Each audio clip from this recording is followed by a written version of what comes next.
All right, we are live. I want to give the screen a chance because there's a delay, so it's going to take a second before we come up.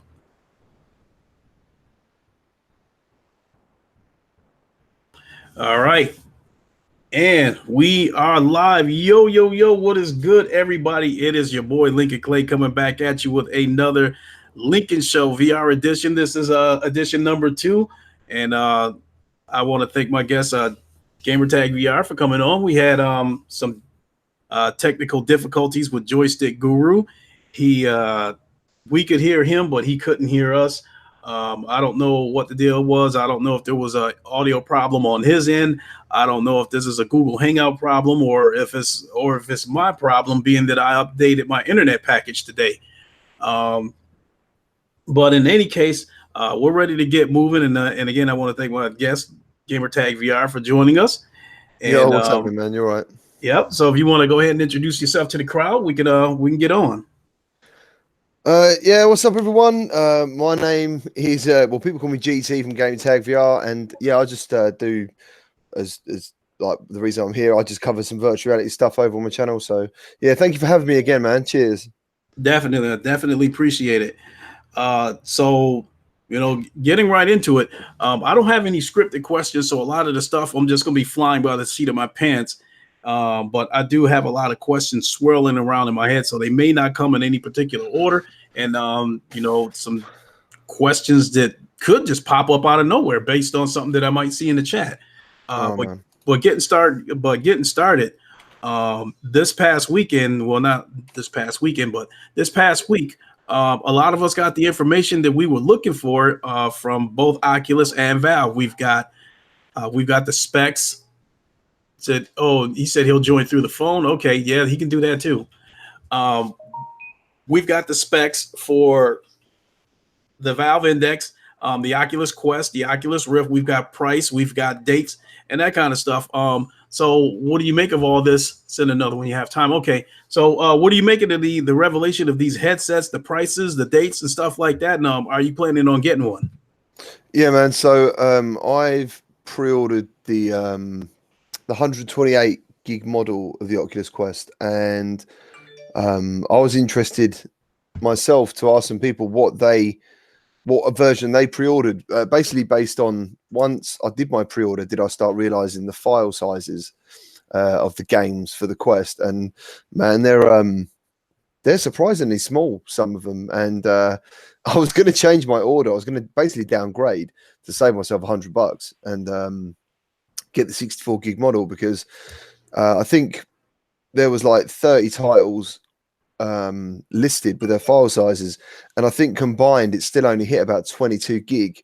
Rumor is the iOS is 8 gig, which still leaves you a hell of a lot of room to do what you want to do. So yeah, man, but I went for the 128 gig. It's probably better for me anyway, being a content provider, because I want to take it with me and I want to show people certain things. So yeah, man. Yeah, what about yourself?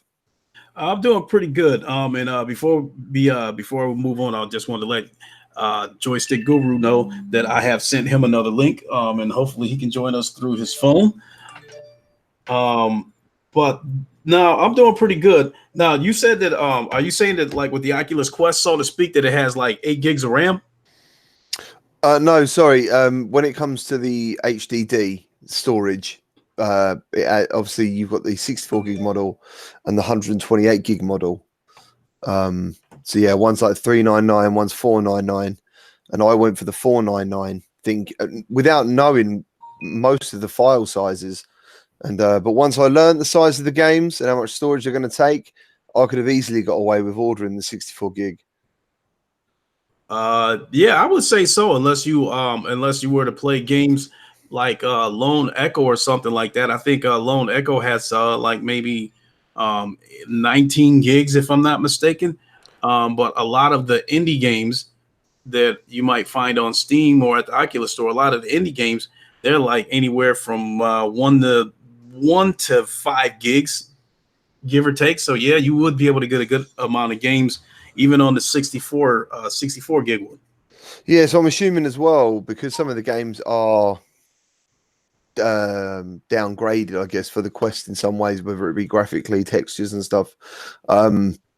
That's what is obviously pulling them back down. I mean, I haven't heard of Lone Echo on the Quest currently, but I wish I could do a comparison. That'd be a really good idea, actually. Let me try and find a game that I've got on the Oculus and then see if I can cross-reference that with something on the Quest to see whether or how much this file size is different. Let's have a look. Okay. So, what have we got? I'd imagine games like Beat Saber. I would imagine a game as simple as that. I would like to think they wouldn't have to water it down for the Quest. Well, I remember Beat Saber being quite a small game anyway on all formats. It's not a big game. I mean, it says here for the Quest, it's 326 megabytes. Beat Saber. Yeah. Wow, that is a small file.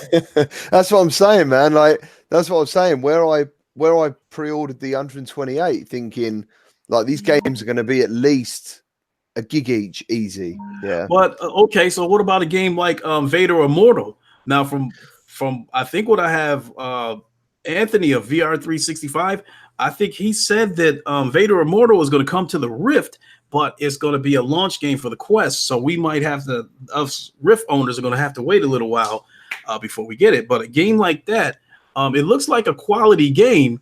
VR Realm, hey, thanks for popping in. I appreciate it.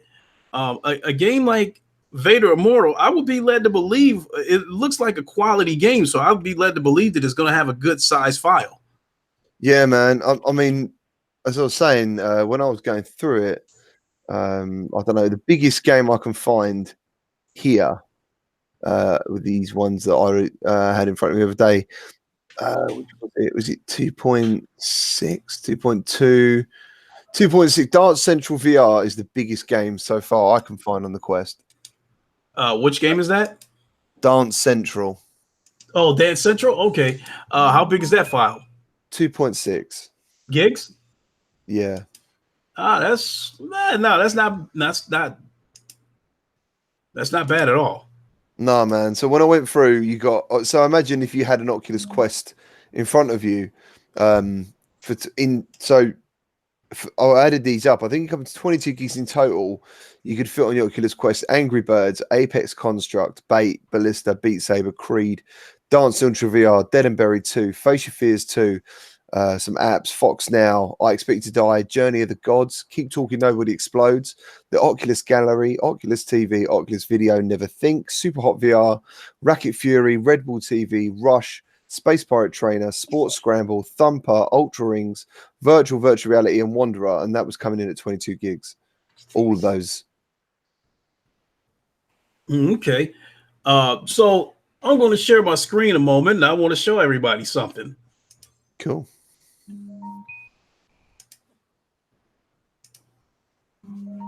We are sharing.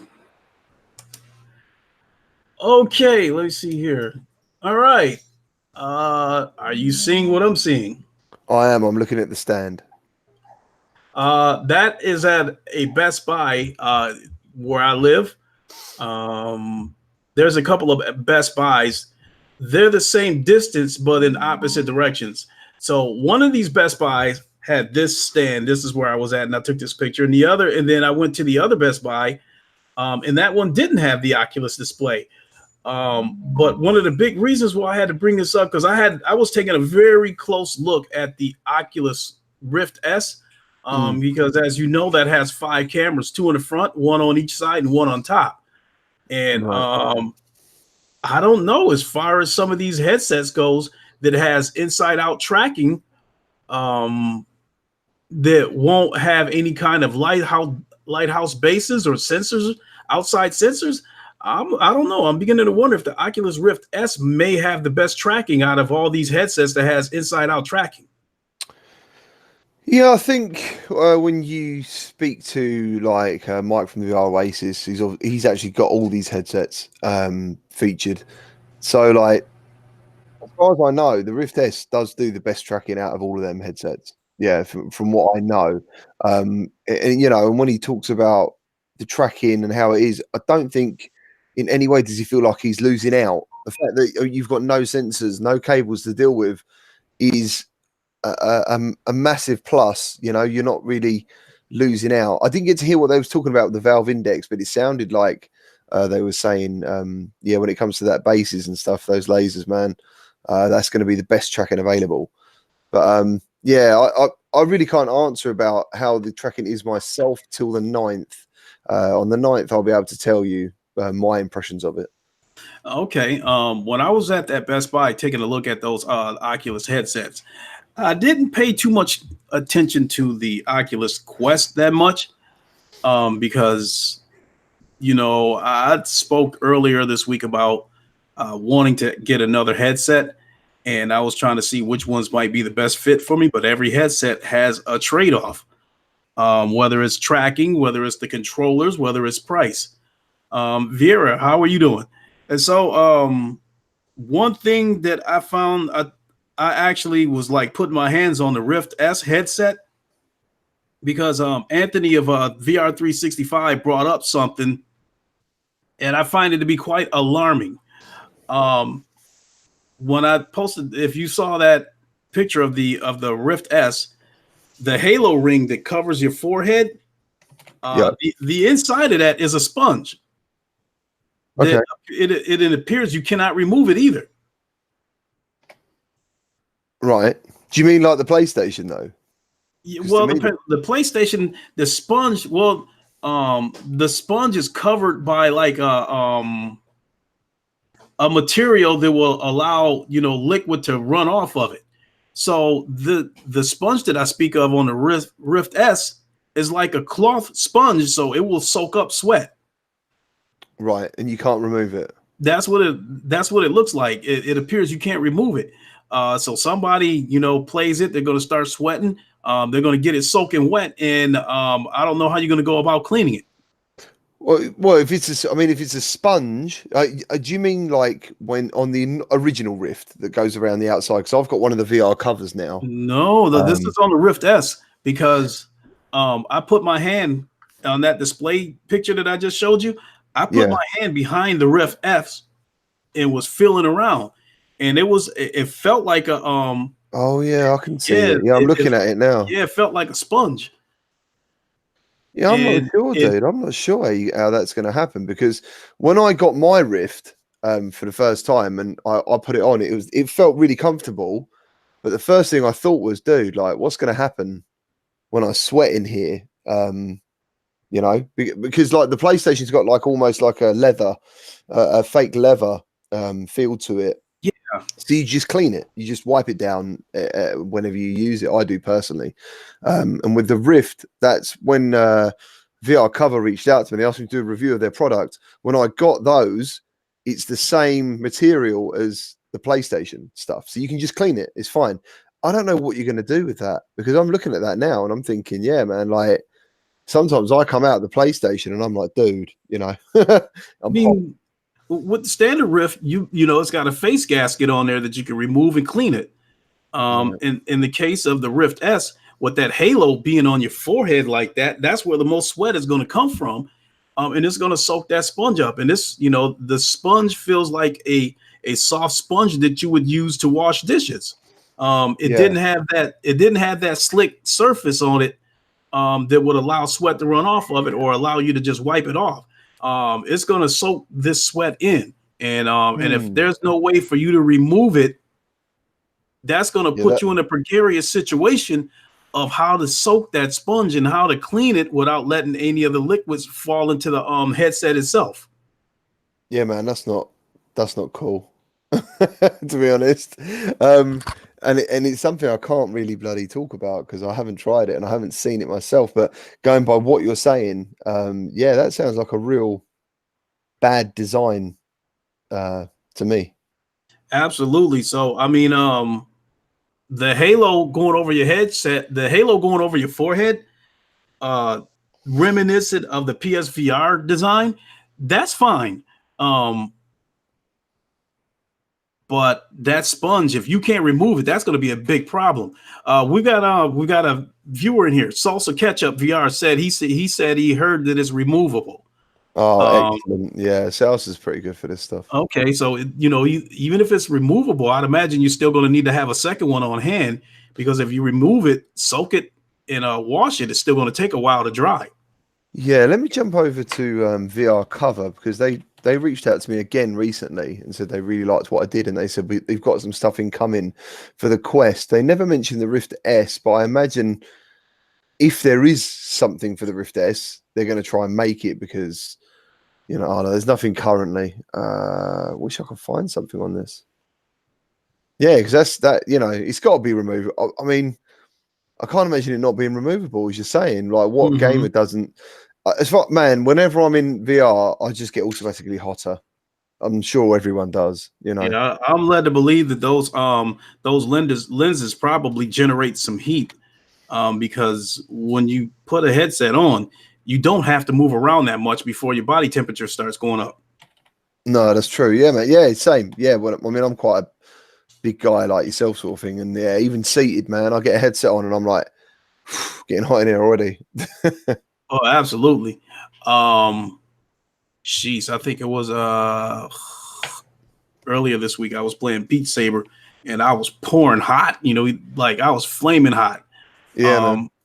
Um, he said you got a Danish gaming VR said I didn't think GT could get any hotter. You seen that beard?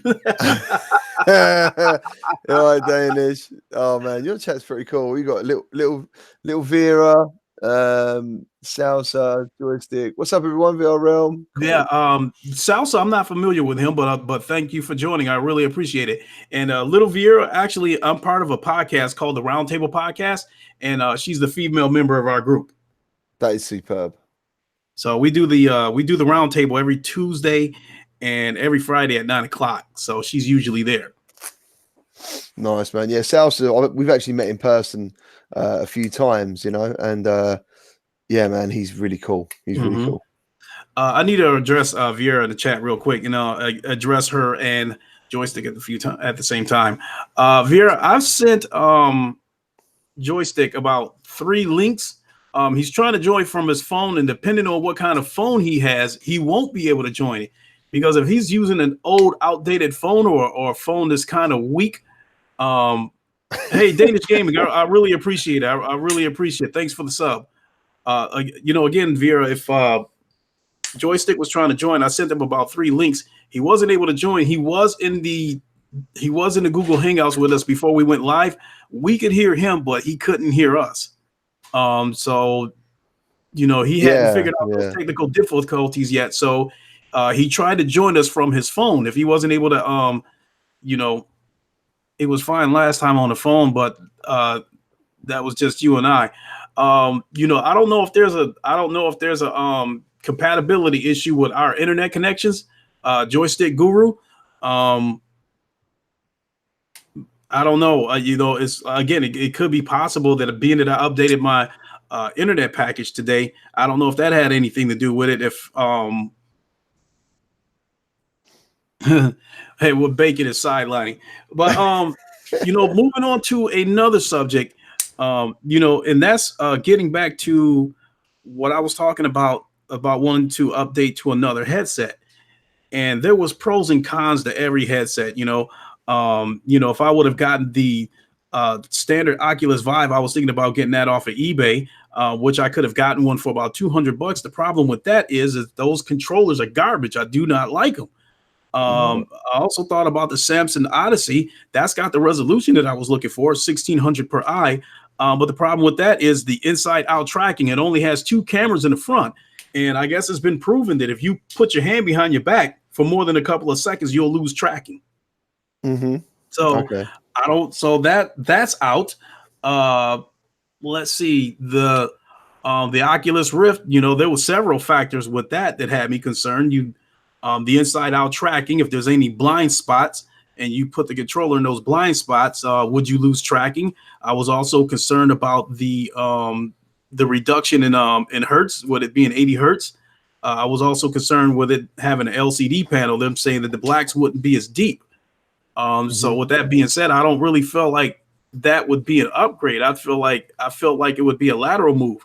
Um, with the standard Oculus Rift S, I feel like I have superior tracking with two sensors in the front and one behind me, and I don't want to give that up.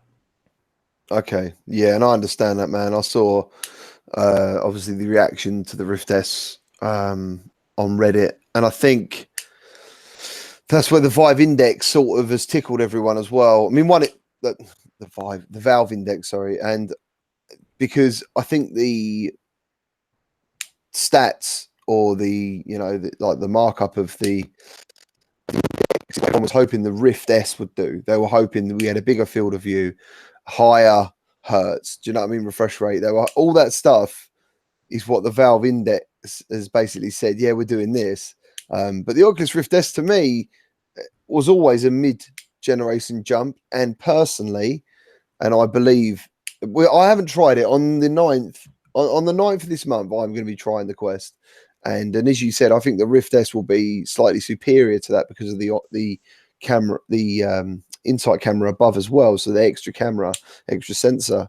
Yeah, man. Do you know what? I was thinking the other day, because of what I do, is the reason I'm getting the Quest, because I believe mobile VR is a massive part of the future coming, and I think it's going to bring a lot more people into VR. I think the Quest is going to do really good things, and I think possibly it's going to be one of the biggest selling headsets of all time, in my opinion. But if I wasn't, because really, like someone said the other day, I was in my chat, they were like, I'm not really interested in mobile VR. I just want to use VR in my house. So then straight away, they don't need a Quest. They're like, well, I don't need one. Everything, you know what I mean? So I was thinking to myself after that, and I was thinking, yeah, dude, like, I don't know. Would I then buy a Rift S currently? And the truth is, I don't think I would, because I've bought my extra USB bank to support these sensors and possibly a third.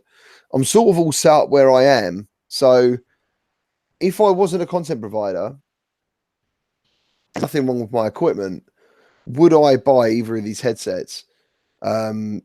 Personally, and this is not being a content provider, I probably wouldn't jump at the moment.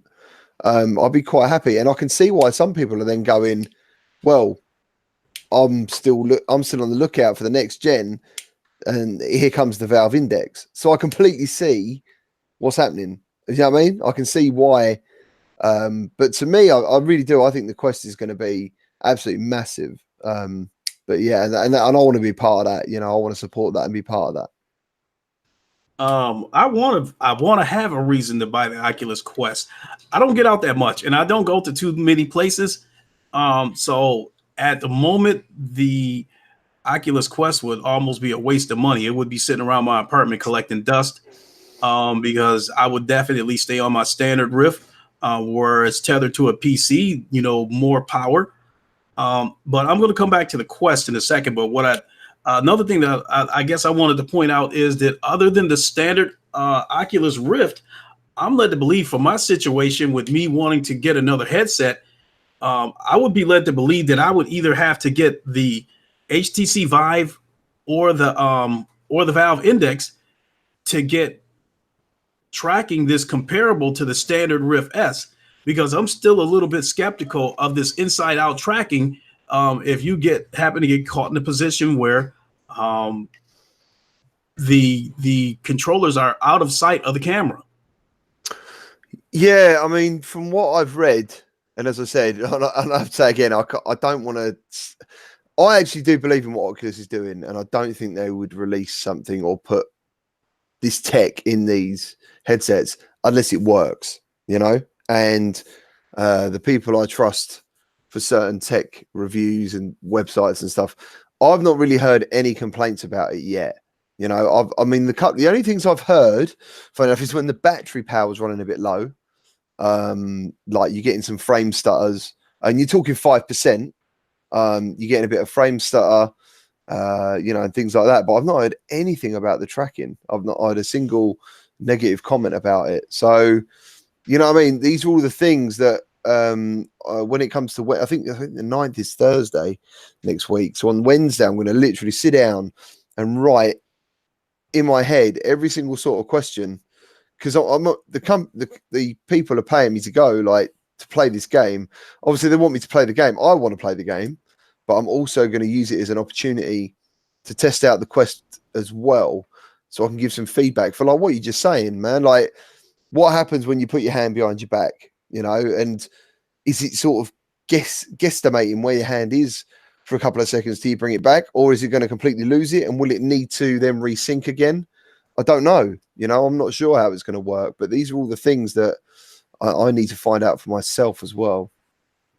Absolutely, because you know, again, it was confirmed with the Samsung Odyssey that if you put your hands behind your back for a couple of seconds, you will lose tracking. I guess like if you initially put your hand behind your back, I guess it will still be able to track you for a split second through some accelerometer or whatever they're talking about. I'm not a tech guy, so I really don't know that No, much that's about probably that. right. That's probably But right. Yeah. I guess like, you know, the bottom line is if you put your hands behind your back for a couple of seconds, you're going to lose tracking with the Samsung Odyssey, which is a heartbreak because it had the resolution that I was looking for at 1600.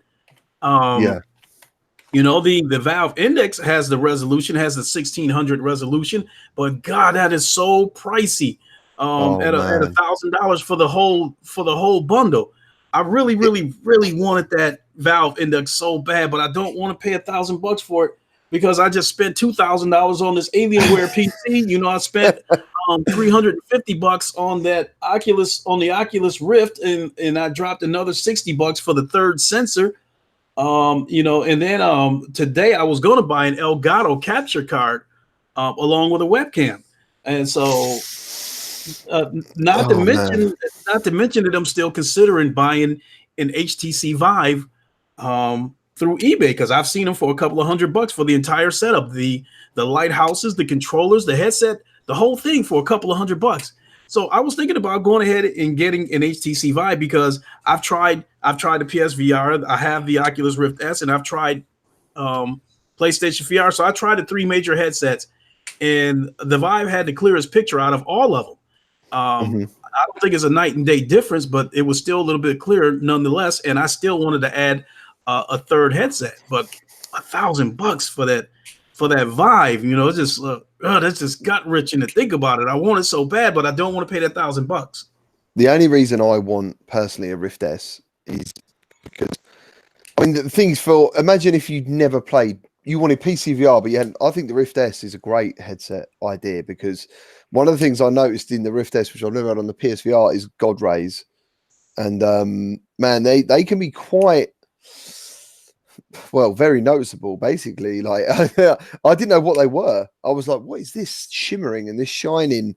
You know, like sun peering through trees in your eyes. I was thinking, Oh what yeah, is almost like that glare, a glare that comes through. yeah. Like for Yeah, I didn't. instance, I get like when I load up the Poker Stars game, that is bad. That god light is awful, and it Yeah, doesn't go away until you actually get into the game. So like yeah, some of these games with the loading screens, you'll see it through the loading screens. yeah, man. I personally, I thought something was wrong. I'd never heard of it, and I was like, "What is going on here?" Because in my head, the Rift was a superior headset on paper, which it is. But yeah, man, the PSVR for what it is fantastic. Like, so I think the Rift S is going to be really good. And if I just had money to throw at things like this, or more money than I already am throwing at this, I would. Yeah, I'd love to try out the Rift S as well. But yeah, my money's now on the Quest. So So I want to read a comment from VR Rim real quick. He says he loves my Vive. I had it about 2 years now, and I want to hold on a second. Yeah, hurry up, do what you got to do with that, and because you're making a lot of noise with that wrapper. yeah, I could hear something being unwrapped, dude. It Yeah, sounded that's good. my son trolling. I don't know. He's part of that young generation Trolling. that thinks trolling's cool. He goes out of his way to make noise sometimes when he sees that I'm having a podcast. Oh, that is funny. Okay, but getting back to VR Rim, his comment was he says he loves his Vive, had it about 2 years now, and wanted to upgrade, and the Index was the right time to do it. But I didn't need the sensors, so I could go with the bundle with the HMD and controls only. Yeah, that's one thing I will say that is cool about the Valve Index is that they will let you use the lighthouses from the HTC Vive. You can use that with the Valve Index. So that was one of the other things that I was considered doing, is getting the HTC Vive for the headset and for the lighthouses, and then just buy the Valve knuckles. So is that 700? So if say you got, yeah, I hear what you're saying. So you're just going to be spending like $250, is it? If you're just getting the knuckles? Yeah, there's like $280. Yeah. Plus then So $200 odd for the Vive itself. yeah, if I can Secondhand. get it off of eBay for, give or take 200 to or $250. So we're looking at, I could probably have a whole setup for less than $600 if I were to go that route. But I mean, I would still have the 1080p resolution of the HTC Vive, but I think it is still a little bit more clear than the Oculus Red headset. OG to VR is overrated garbage. He's a troll. He's been subscribed to my channel for a while. He's trolling. He likes to jump in here and say some things about the PlayStation format. I don't even know if he's even tried VR before, so I don't know how he could feel something like that is overrated garbage. So I just chalk it up as him being a troll. I get trolls in here every now and then. As long as they don't say anything toxic, I don't ban them. No, man. I mean, he's the Red Ranger as well. Mm-hmm. You know what I mean? Like, that's a big deal. So, I mean, myself, if he's tried VR and he thinks it's overrated garbage, then that would be his opinion. But on the surface, it looks like he's just wanting to troll, but that's fine with me. Sit back and enjoy the ride, Red Ranger. Yeah, man, that's it. Like, you might have, maybe all the other Rangers aren't hanging around now and he's a little bit lost and he's got time to kill, so that's it, man. I'd love that. I'd love to have the time to just think, I'm going to jump in a VR chat. That'd be like me jumping in some nature channel live podcast and start slagging off animals or something. Like, it must be lovely to. But you also have to keep in mind, we're also talking about a guy who's an Xbox guy. So that's part of the reason why you're getting this trolling. Oh man, yeah, I know. He could be one of these guys that's a little bit butthurt that the PlayStation is kicking the Xbox ass. He's probably another guy that's a little bit butthurt because he's seeing all these PlayStation people enjoying all these delicious Sony exclusives, while he's over there on the Xbox side, eating hard bread that sat out overnight.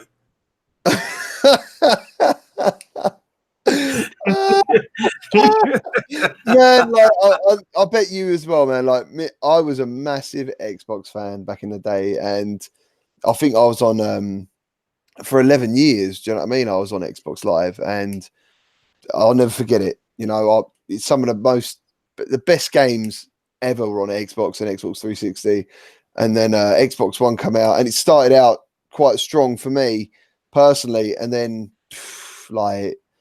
I don't know why you'd want to be on an Xbox now. I still love the controller, but unless you just want to play Forza and maybe Gears of War, which I love Gears of War, I'm a little bit like, I'm not sure. I wouldn't want to just be on Xbox, put it that way. I'd have to move on. And to the point where at the time I couldn't afford to get the PlayStation VR, I sold my Xbox to go towards it because there was not enough exclusives for me to hold on to the Xbox. But saying that, if they did release a Gears of War that looked decent or a Halo, I don't think I could stop myself because I've got so many good memories, especially of Halo, dude. Oh, Yeah, I definitely think VR Halo 2 was probably one of the best Halos out there. That was the first one that was online. I had a lot of fun with that. But again, you trading in your Xbox to get a PlayStation VR was a very wise move. Yeah, I had to do it, man. It was just, I was sitting there, I was looking at my Xbox and I was like, you're not going anywhere. Like nothing's happening at the moment with you. So you might as well leave. And then when something good happens, I might see you again, because for me, as I said before, I was a little bit not bored of gaming. It's hard to, I'd lost the excitement. Do you know what I mean? That wow factor.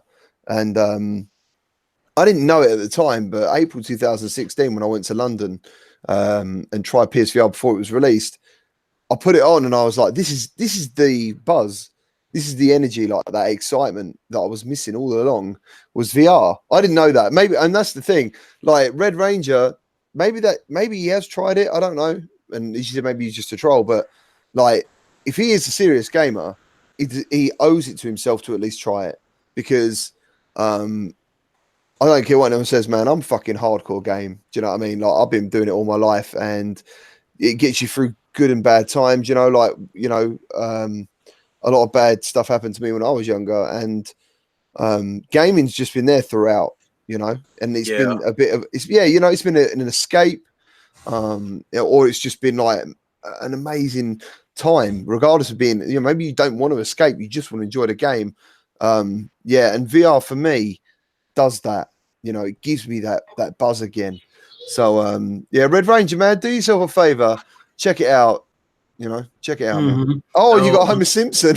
Yeah, and I find it ironic that him and Red Ranger always seem to show up at the same time trolling. But in any case, that's beautiful. As far as VR goes, VR is not only an escape to me to this very day, because I also find it a dream come true, and I find it very fortunate that I'm able to play VR in this manner at my age. I turned 52 today. Right. So today, today's my birthday, so I'm 52 years old today. Oh man, happy birthday! Thank you so much. And so with my age, I've said this before, I feel fortunate that I'm able to experience VR in the manner that we're experiencing it because thank you, Impatient Fire. I remember when virtuality, when there was a kind of a push about 20 years ago, I'd say in the late 80s, there was a little bit of a push for virtual reality, if I'm not mistaken. And the only way you could experience was you had to go somewhere. And I think they had some kind of crazy setup, if I'm not mistaken, where they put you in something that looked like a gyro compass or something, and you're wearing a headset. Right. I think that was the form of virtual reality back then. And I was like, I was thinking to myself, something like this, I'll probably be dead before we're able to get this in our homes. Yeah, dude, like that's the thing for me. So I discovered virtuality, as I said, April 2016. And now, looking at it now, we're already talking about no cables, no sensors. Now we're going mobile. You know what I'm saying? And when you see, and obviously you're seeing the Quest, when you share the content and stuff, you're seeing it on a flat screen. As you know, that doesn't do it justice. Virtuality only works if you make a channel of virtuality. It really, really works for most people who have tried it, because then you know what they're seeing in a way. You see it on a screen, it's flat, but you know how that's going to feel because you've tried it. For people who have never tried VR and they see a flat game, they're probably thinking, well, this is good, but I'm not really seeing why you're so like, wow, this is incredible. It just looks like a normal game. And the Quest is you're going to be able to just say, try this on. Just put this on quickly, wherever you are, and go have a quick go on that. Like, I can't wait to see how people react to Super Hot. I can't wait to see how people react to just some of those games, man. I think the Quest is going to be fantastic. I really do. I think I think the Vader Immortal is going to be the game changer for the Quest. Being that it's supposed to launch on the Quest first. Right. I think Super Hot's an amazing game. I think Creed is an amazing game too. I don't know how many people will have the stamina to be able to play this game on a regular basis. Right. But one of the questions I did want to ask you is that do you consider the Oculus Rift and then the Oculus Quest as ushering in the next generation? I think the Quest, technology wise, I think graphically it's going to be downgraded current gen graphically. But I think, and as you know, sometimes it's not all about the graphics, dude. You know what I mean? It's all about the gameplay. I think that's going to push to the next gen. Do you know what I'm saying? Yeah, definitely. Excuse me. So do you think that right now we know that the PlayStation VR is the market leader in VR. Mm-hmm. And we do know that the Oculus Quest is going to be a game changer. And Yep. in the way things are looking, it looks like we might not see PSVR 2 for like another 2 years, possibly, Yeah. depending on when the PS5 gets released. With Uh-huh. that being said, do you think it's possible with potential sales of the Oculus Quest? Do you think it's possible that Oculus could catch up to the PlayStation in VR headset sales by the time PSVR 2 comes out? I think personally, if there's any headset that could do it, it will be the Quest. Personally, because that price point, like, and I've said it before, it's got the advantages. The PlayStation had the advantage. The PlayStation VR had the advantage of being on a PlayStation. So PlayStation VR is the console leader at the moment. So, and I'm pretty sure they said it's catching up to that. What are we on? How many have they sold now? Is it 90? Oh, what is the current number? It's I think massive. they're closing in on 100 million PlayStations sold. And as far as the PlayStation VR, last reported number was 4.2 million, which I think is disappointing because at the time they reported that, I thought they were over 5 million.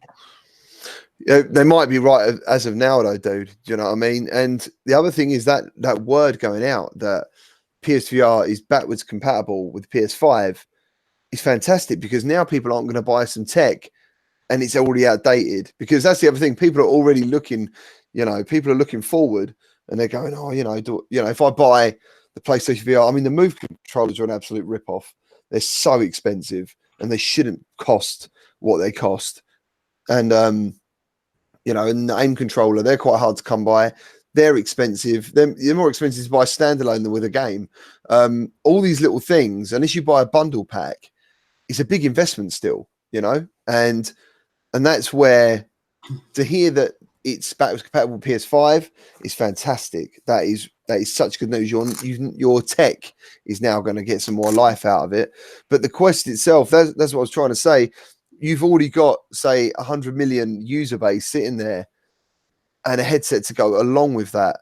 That was the man. Like Oculus, you had to buy a PC of a decent spec to enjoy VR, plus the headset, and all these other different bits. I remember, like, for me personally, when it comes to cost, the PlayStation VR was a no-brainer because I already had the console. So you've paid the money and forgotten you've paid the money. So that headset, for me, I think the headset was £400 back in the day. I bought the Move controllers for £5 each because I found them second hand, and then I was good to go. So take that away. Say you go into the next gen, the Quest is $399. I think we've proven already that the 64 gig model is of good value and it will work. There's plenty of file space there. There's not going to be that advantage on this one. The Quest has got that advantage because it's an all-in-one headset. It is a VR console all on its own for a very good price, I think. Yeah, no question about that. Fatal Sharada, how are you doing? So, how do you think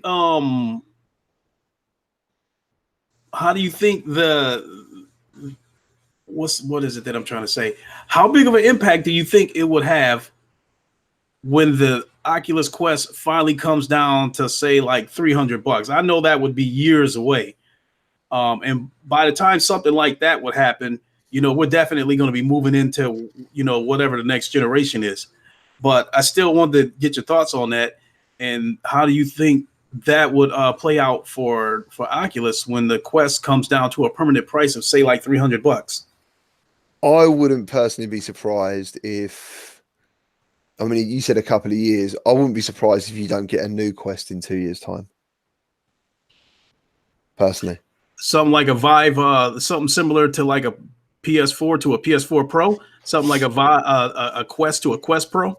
Whatever it is, man. I mean, looking at the way the tech's moving now, and like you said about being an age, I mean, I'm 38 as of a couple of days ago.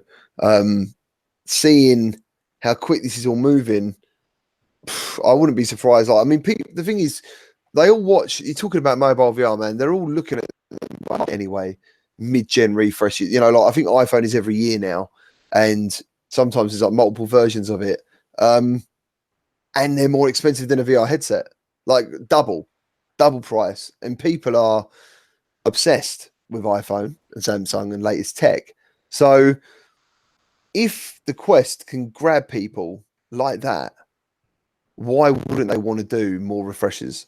Do you know what I'm saying? If people out there who haven't tried it yet can try it this way because their friend has it, who is the guy, like, you know, I mean, your next door neighbour's Salsa Ketchup, or that guy's, well, anyone in this chat who's here because they love VR, say everyone in here gets a VR, you know, gets the Quest, and their friend comes round, or 5 friends come round, boom.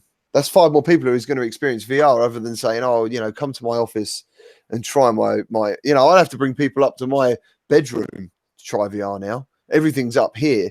If I've got the Quest, I can take it with me. Most of the guys that I've interviewed before, developers, some of them are talking about, like, the first time they tried VR was in a pub or a bar because their friend brought the headset with them and the laptop and the sensors.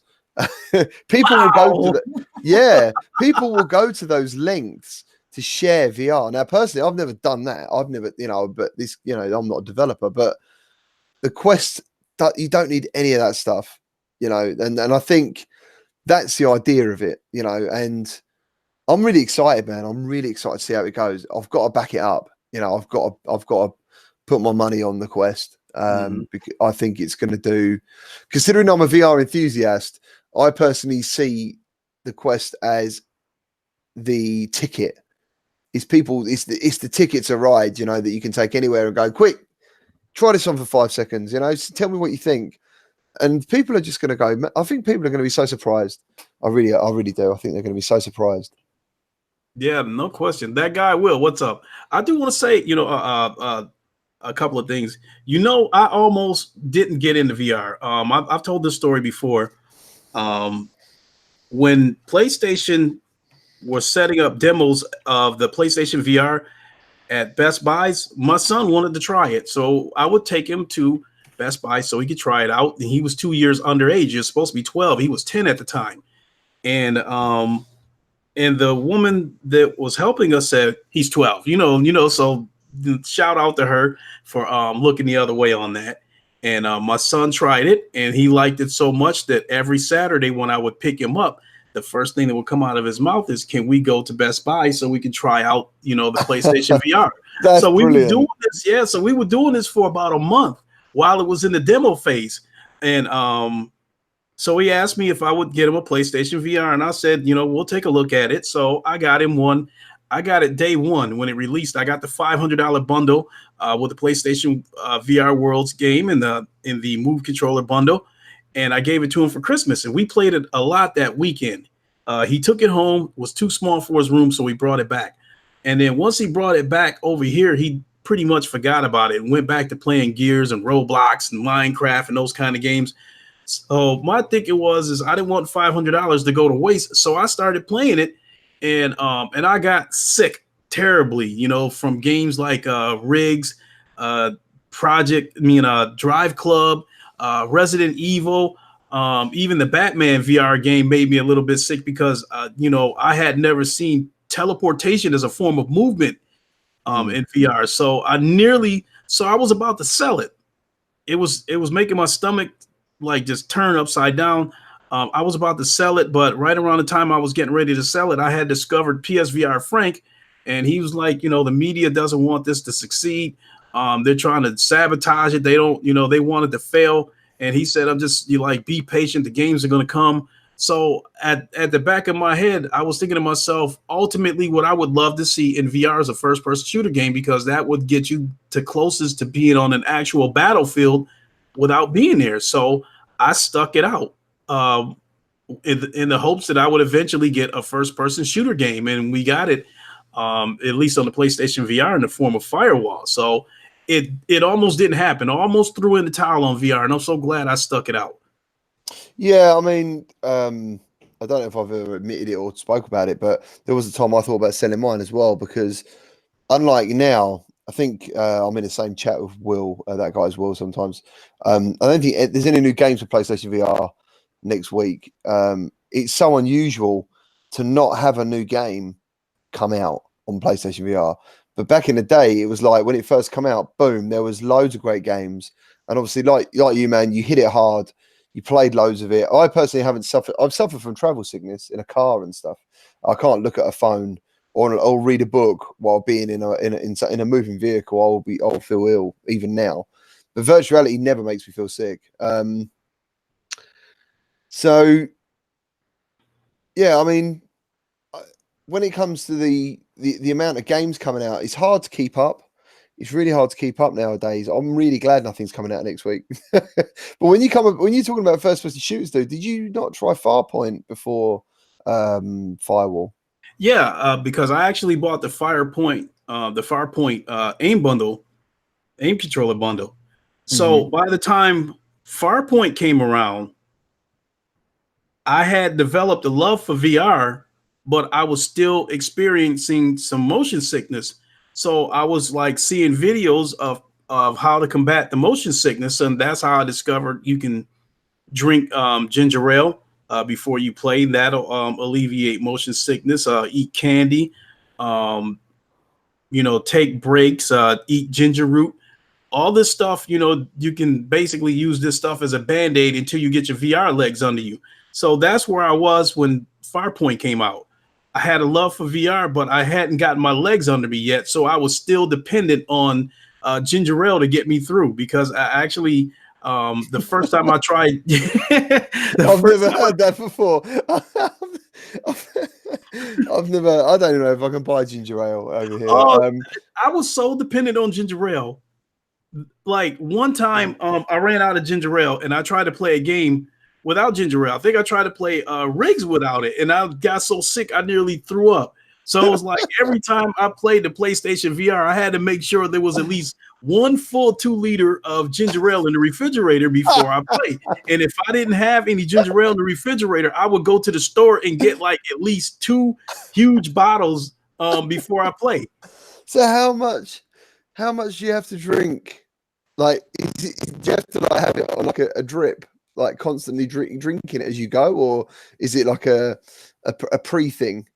Well, I don't really play it that much. Like, I don't play for like 3, 4, 5 hours. The longest I think I've ever played VR was the night that Firewall released. I damn near didn't make it to work the next day because the game unlocked at midnight, and I think I stayed up for like 3 hours playing it.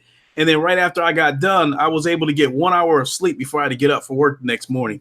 But other than that, normally I don't play more than an hour. So with that being said, as far as the ginger ale goes, I normally didn't need more than a cup.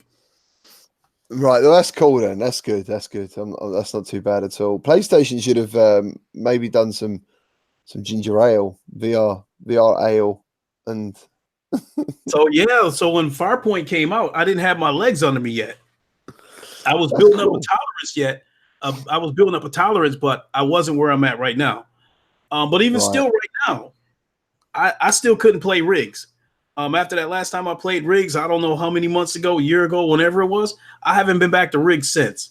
And it's actually, when the PlayStation VR first came out, I thought Rigs was probably the best looking game on the PlayStation VR format.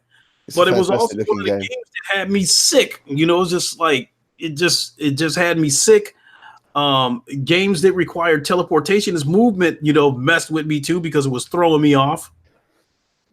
JD Max, how are you? Yo, JD Max in the house. Thank you everyone for joining. Yeah, I appreciate it. Thanks for coming.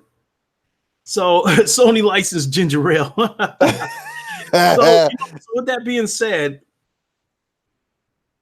because of the motion sickness thing, I don't think there's a guarantee that you can get someone to try the Oculus Quest, but I don't think there's any guarantee that they'll like it, especially if they get motion sick. Because of the motion sickness, I nearly sold mine, but I toughed it out. So there was an animation sequence in Rigs that actually, funny enough, they took out, but that sold me on virtuality more so than anything, Riggs was I'm pretty sure it was the very first game I tried. I played on the first time I ever tried VR and I think I tried VR. That's it. I tried Google Cardboard. Yeah. And I had like an iPhone 5, a tiny little screen, and it was cool. Mate, it was funny watching people at work, how they reacted to this stuff. It was amazing. PSVR though was a whole new level, obviously. But in Riggs, and I know they took this out, when you started the game, you're sort of standing next to, I think you still do, you still sort of stand next to a virtual person.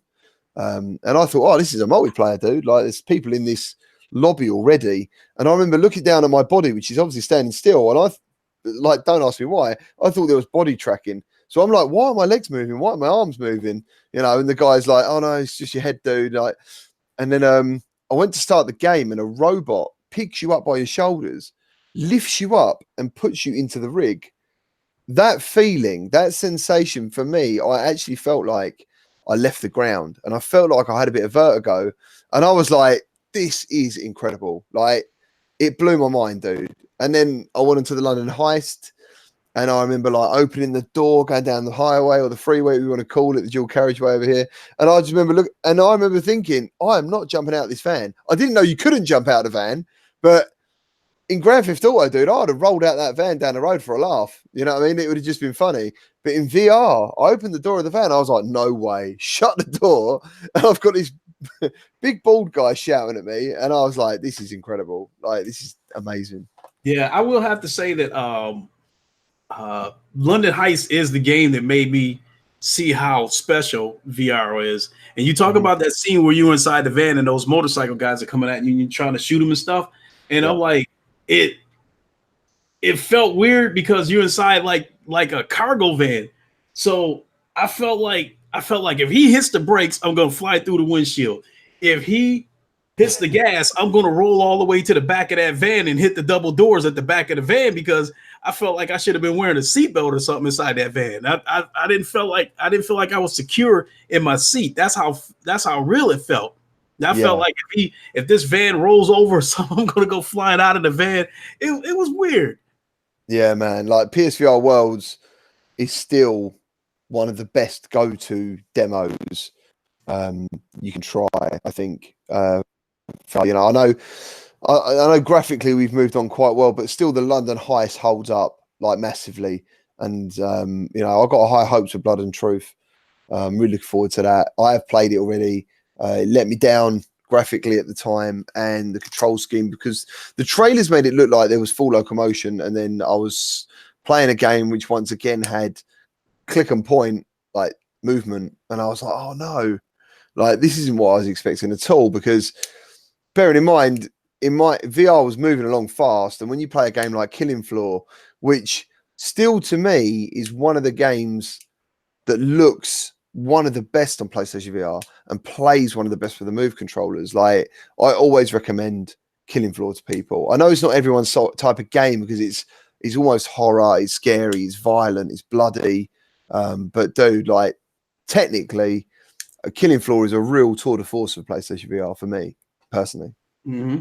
So when you get this Oculus Quest, well, before I ask you that, there was something about Blood and Truth. What I was going to say about Blood and Truth is you talk about the click and point movement, but I understand in this click and point movement you can still shoot as you're moving from point to point, whereas, you know, games like Bravo Team, which I think was the first game that I seen that had a click and point type movement, you couldn't shoot while you were moving, but you could still be hit by enemy bullets while you were moving, right. which I thought was shitty.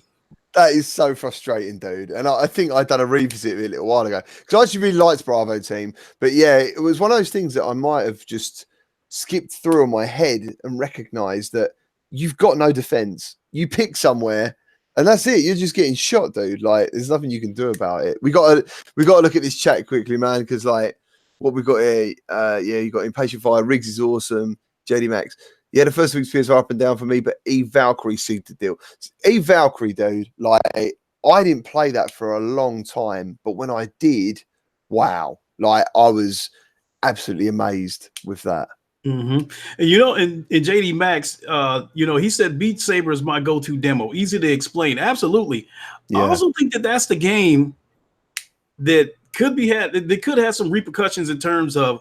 I think that's going to be the game where if somebody tries it for 5 minutes, you take it to a party or something, and somebody tries it for 5 minutes and they start getting the hang of it, they're not going to want to put that headset down.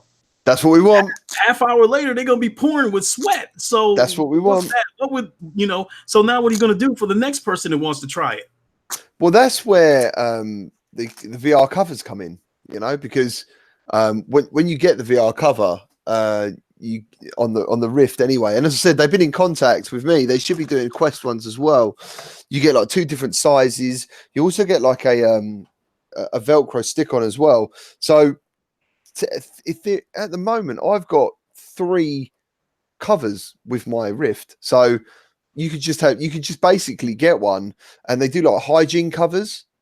So next time when I was thinking of doing demos of the Quest, I was going to get some hygiene covers, because not only because it's my headset, because they probably want that as well. They'd like to wear a headset that is clean. So yeah, they do like disposable covers. Mm-hmm. And JDX is saying something like, he said there's so many people that he knows that's buying VR specifically for Beat Saber, because I think Beat Saber is going to be that's going to be the game that's going to be the face of the Oculus Quest. I think that's going to be the game when you think of the Oculus Quest. That's going to be the first game that comes to mind. With that being said, I think Oculus should eat a little bit of money and provide Beat Saber as a free game when you purchase the Oculus Quest. Well, they've got it as a demo, as far as I know. Oh yeah, I did hear that. Anthony of 365 VR, I think he said the demo lets you play 2 songs.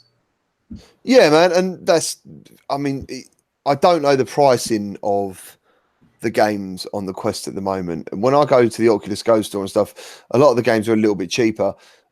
Beat Saber, what is going to be, I don't know, in my money, £10, maybe £15 at the most. It's not an expensive game, dude, for what you're experiencing and the extra free stuff. So I think a demo actually really, really makes sense. I think that's really a really great idea. As you said, so 2 songs is probably going to be. What's are they? Does anyone know what songs they're going to be? Or I have no idea, but that brings up another concern that Anthony of VR 365 brought up.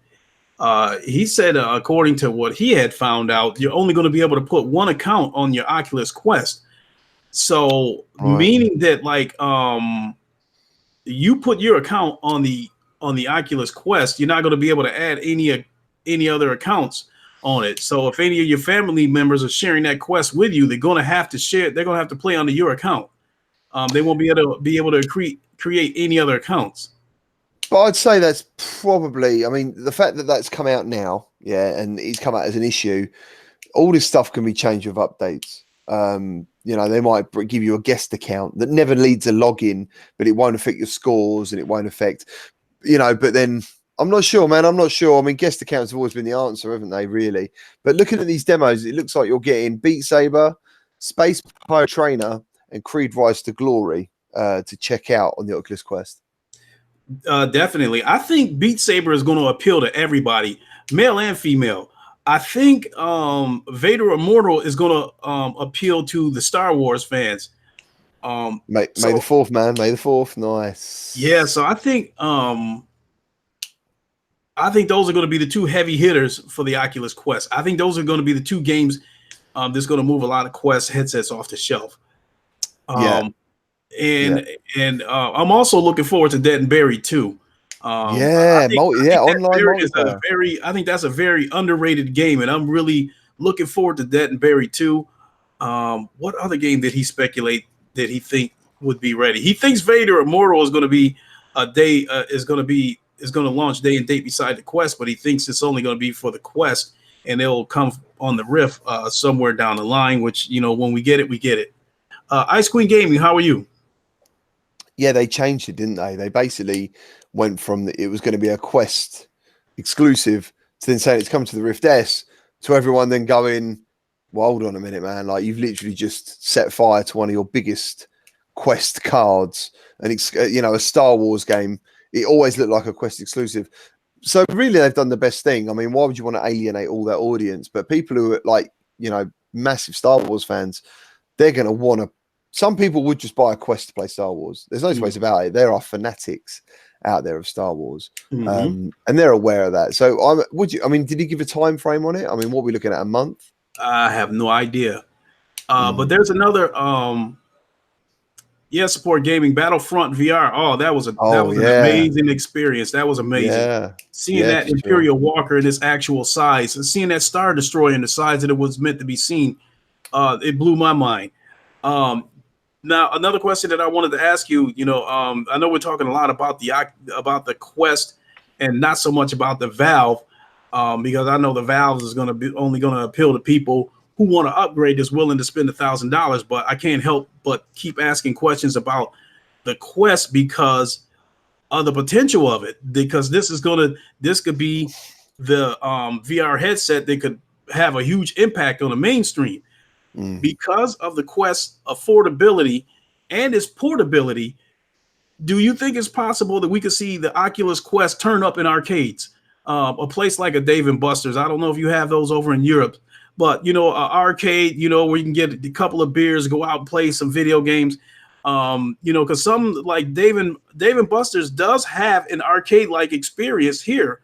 I think where they're using HTC Vive headsets, and you get into this, it's a Jurassic Park type experience where you get in this this touring cart, and the thing moves around to simulate you going over a rough terrain.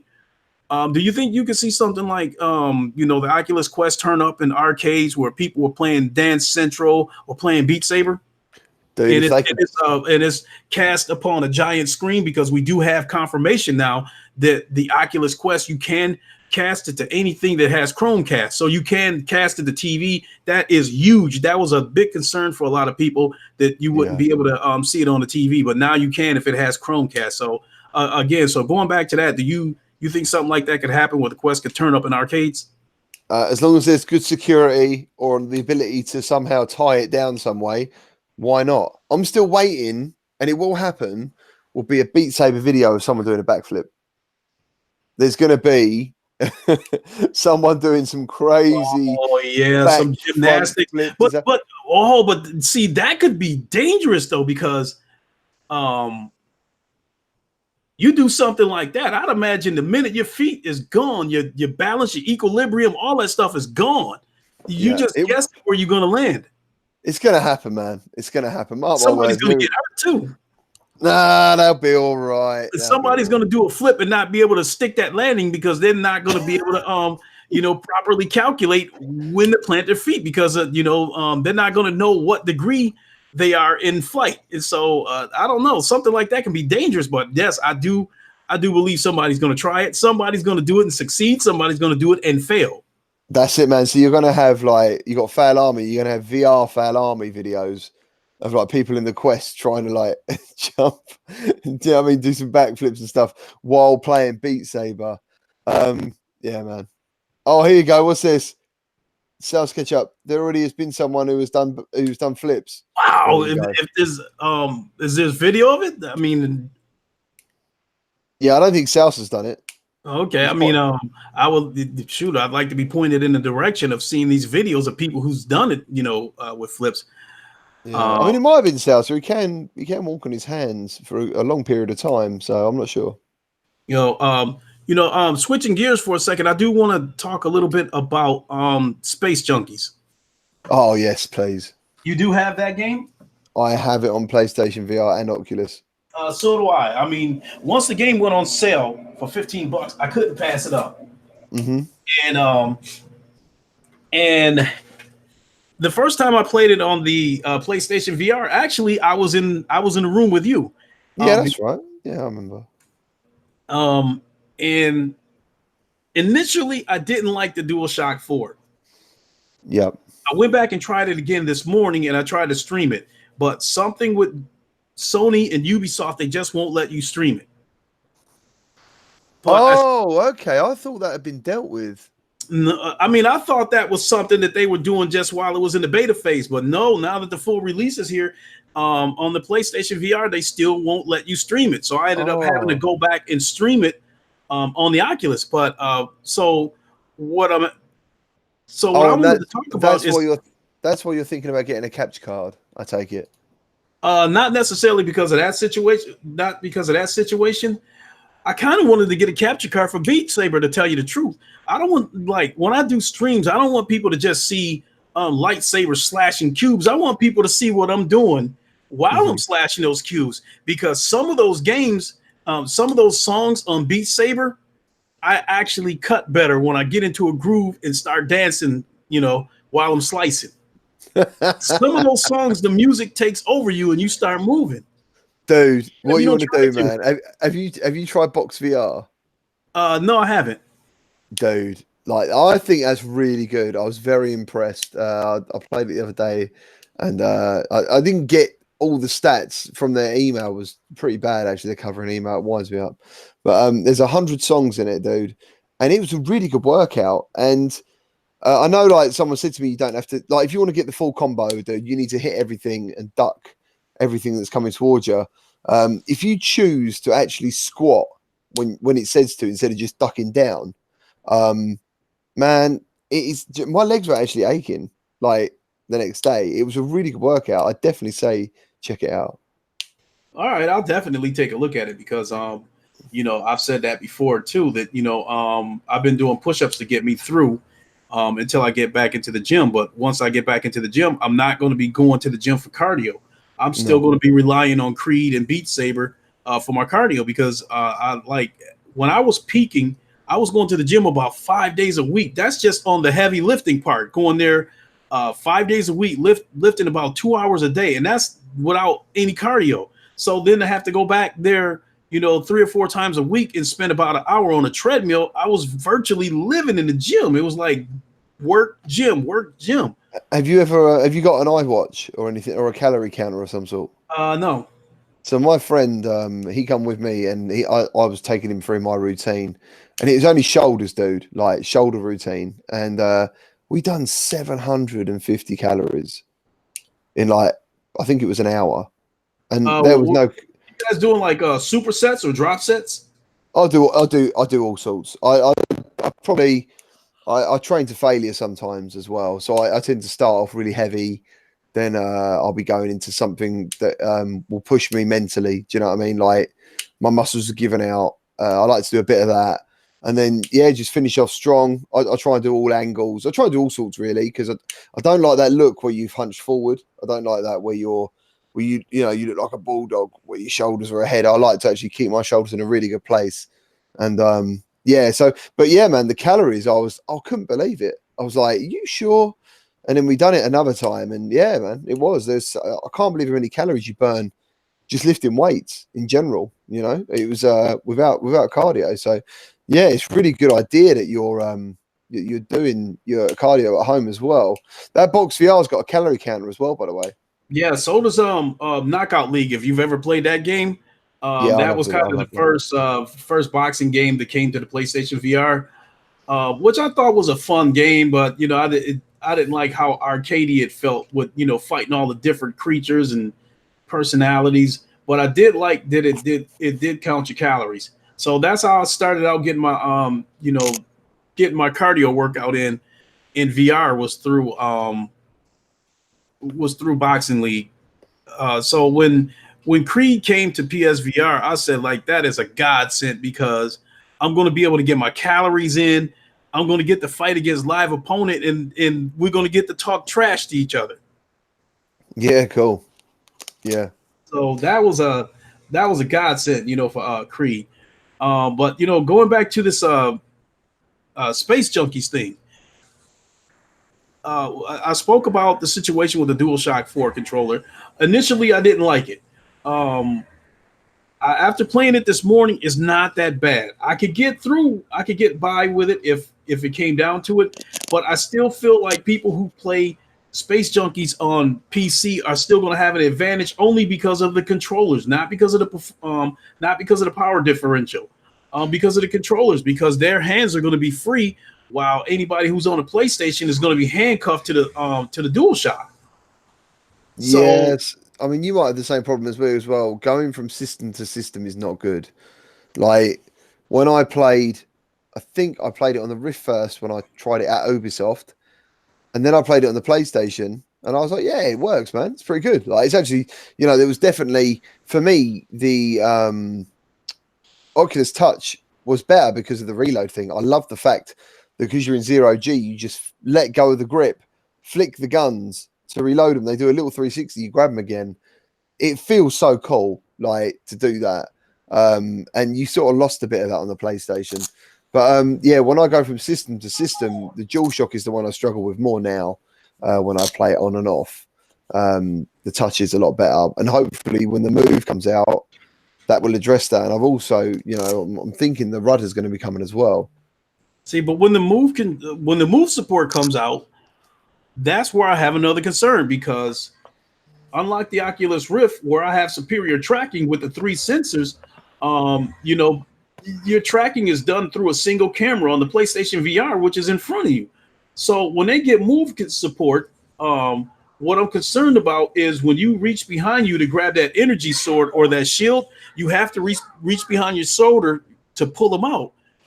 I'm wondering if you stick your hand too far behind your shoulder and the Move controller is out of sight of the camera, are you going to lose tracking? And if you lose tracking, a game like Space Junkies has shown me that if you lose tracking for a split second, that's enough to get killed.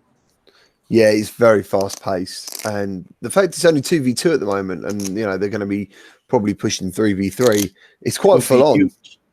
It's quite full on, and yeah, I mean, I've got a lot of faith in the PlayStation tracking. I know, and it is all about that setup. And there's so many things that can affect it. The amount I've actually got like a pre-made help guide for tracking, because ever since I started the channel, is one of the biggest questions that you get.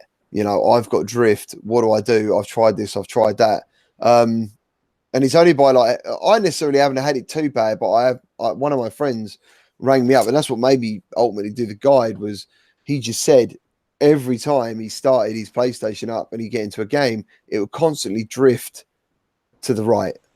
It would all the time, and I was like, really? What? He said, yeah, it's like when I don't know what console it was.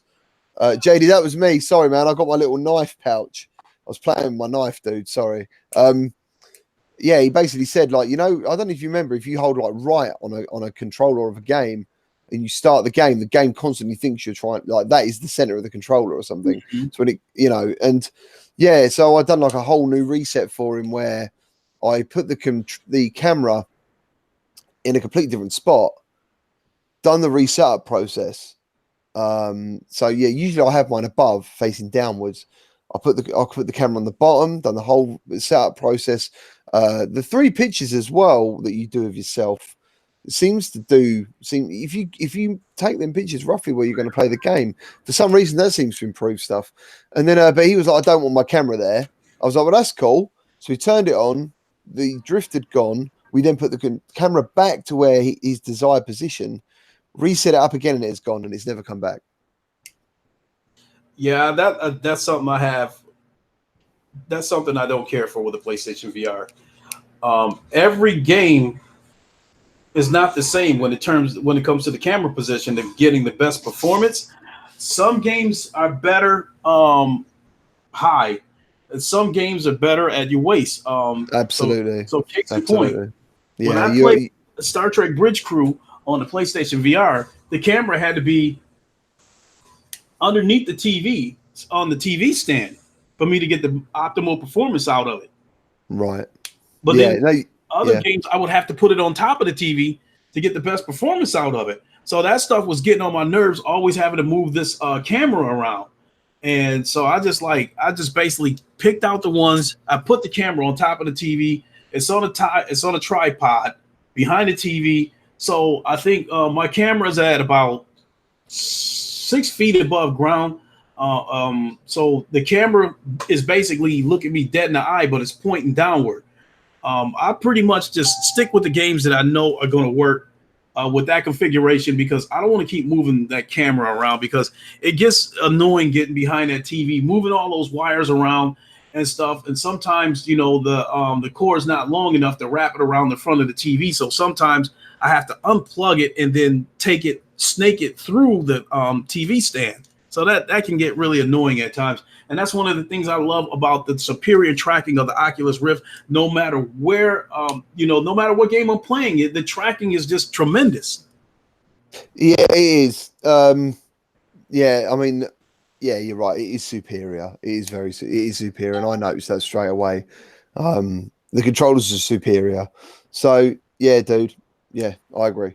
The Rift is better tracking. There's no two ways about it. And it's one of those things where, but I still think when it's all set up right, when everything is set up right, the PlayStation VR is very good. Yeah, definitely. Before we get ready to wrap it up, we've been on here almost an hour and a half. Before we get ready to wrap it up, wow, we talked about. I think we talked before about how Sony has made $2 billion off of VR. Okay, which is phenomenal. mm-hmm. And that made me wonder why Microsoft elected not to go with VR for the Xbox format. So I'm like, man, they must be kicking themselves that they missed out on all this money that Sony's making off of VR. But then I didn't realize that they are making VR money because they're making money off of the licensing of these mixed reality headsets. Dude, who knows? I mean, Microsoft are not missing money. They've got loads of money. But I don't know what they're doing in general. I mean, I think I checked in their last press conference, and I felt like I've seen the same one 3 times in a row now, where nothing particularly happens. No real new games are announced, and I'm not really sure what's going on. I don't know why anyone would go out there now and buy an Xbox, apart from the Xbox Games Pass, which you can use on the PC as well. So I don't know. I couldn't tell you. Yeah. Impatient Fire, you said Microsoft's always jumping in the race late. Now, I will say this is something I did not know. Apparently, mixed reality, that belongs to Microsoft the same way that Blu-ray belongs to Sony.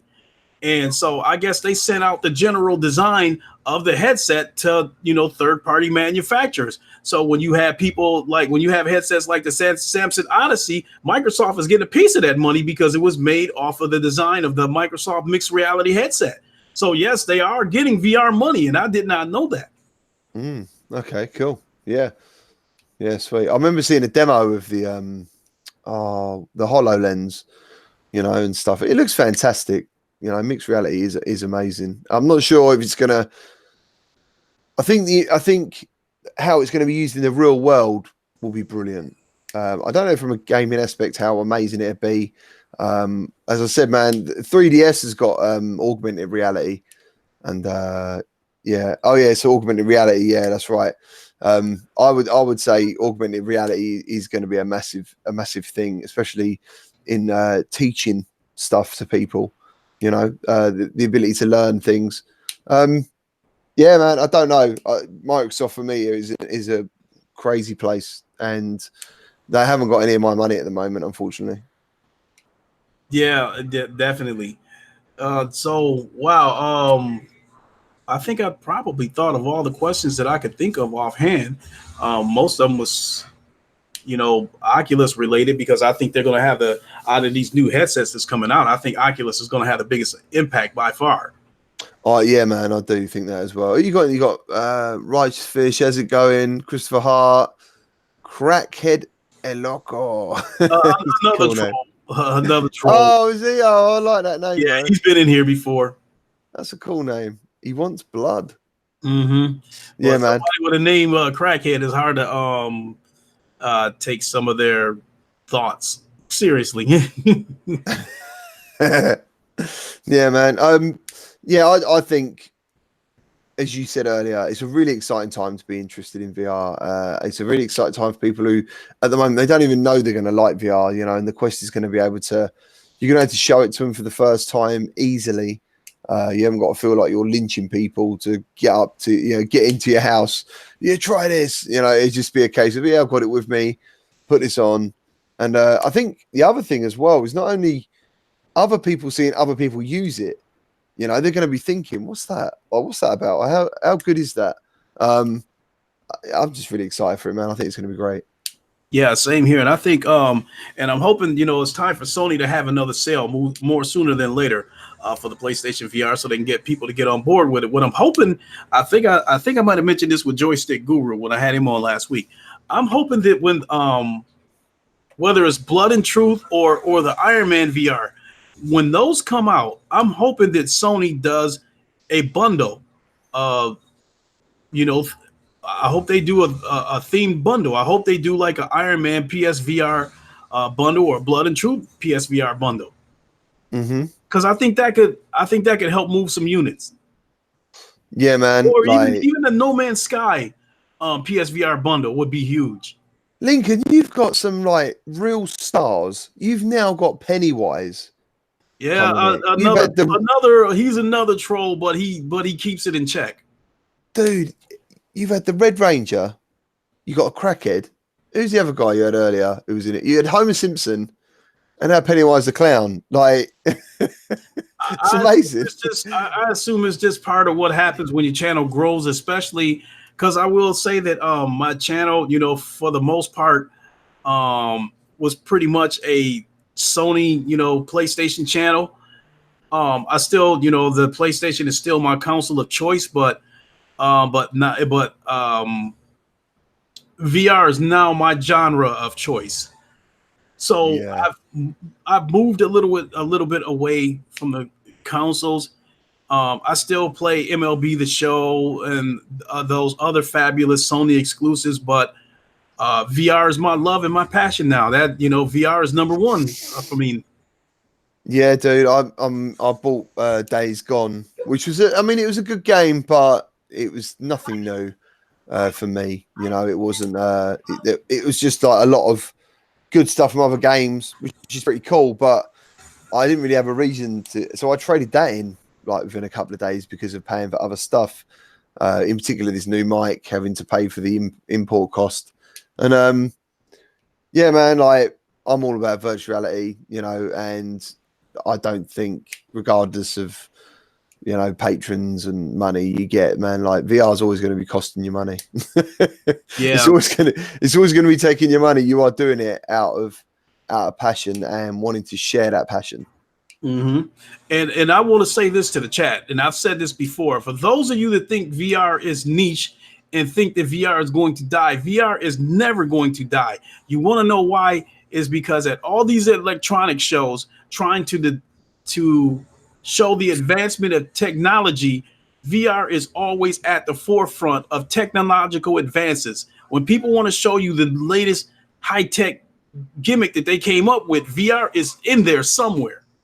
Yeah, for sure. Yeah, I mean, well, I went to me and Sal were always at EGX in London, and there was a Project Cars Pro version of the game in VR. I don't think you can buy it. It's just for like car companies and stuff and demonstrations. And they had like I think I said it before, a 50K rig set up. Wow. And dude, it was incredible. Like South has got a video up, or I filmed South as well in playing it. And man, it was incredible. It was like, this is brilliant. And the way people were reacting to it was mind blowing. So it is superb. VR's not going anywhere, man. Absolutely not. Absolutely not. Without a doubt. So I think tonight, my son's on the PC right now playing Gears of War. Right now, he likes playing it on the PC because he's getting 4K 60 frames per second versus the 4K 30 frames per second on the Xbox One X. And I just bought him that new Duke controller, so he's having the time of his life with that. With that being said, if I want to get some VR in tonight, I'm going to have to move over to the PlayStation VR because they're all connected to the same TV. With that being said, I think I'm going to go ahead and try to play some more Space Junkies on the PlayStation VR because I want to prove to myself that I can be just as competitive on the PlayStation VR format as the Oculus. Nice, dude. I'm pretty sure you can be, because when I was playing it and I was good at it, I was in the top 100. And I didn't even realize, like, I was smashing everyone on the PlayStation. So when I had certain people on Twitter saying the game was absolute trash because you couldn't use the DualShock, I was like, dude, no, that isn't true. So your chat is actually really, really good.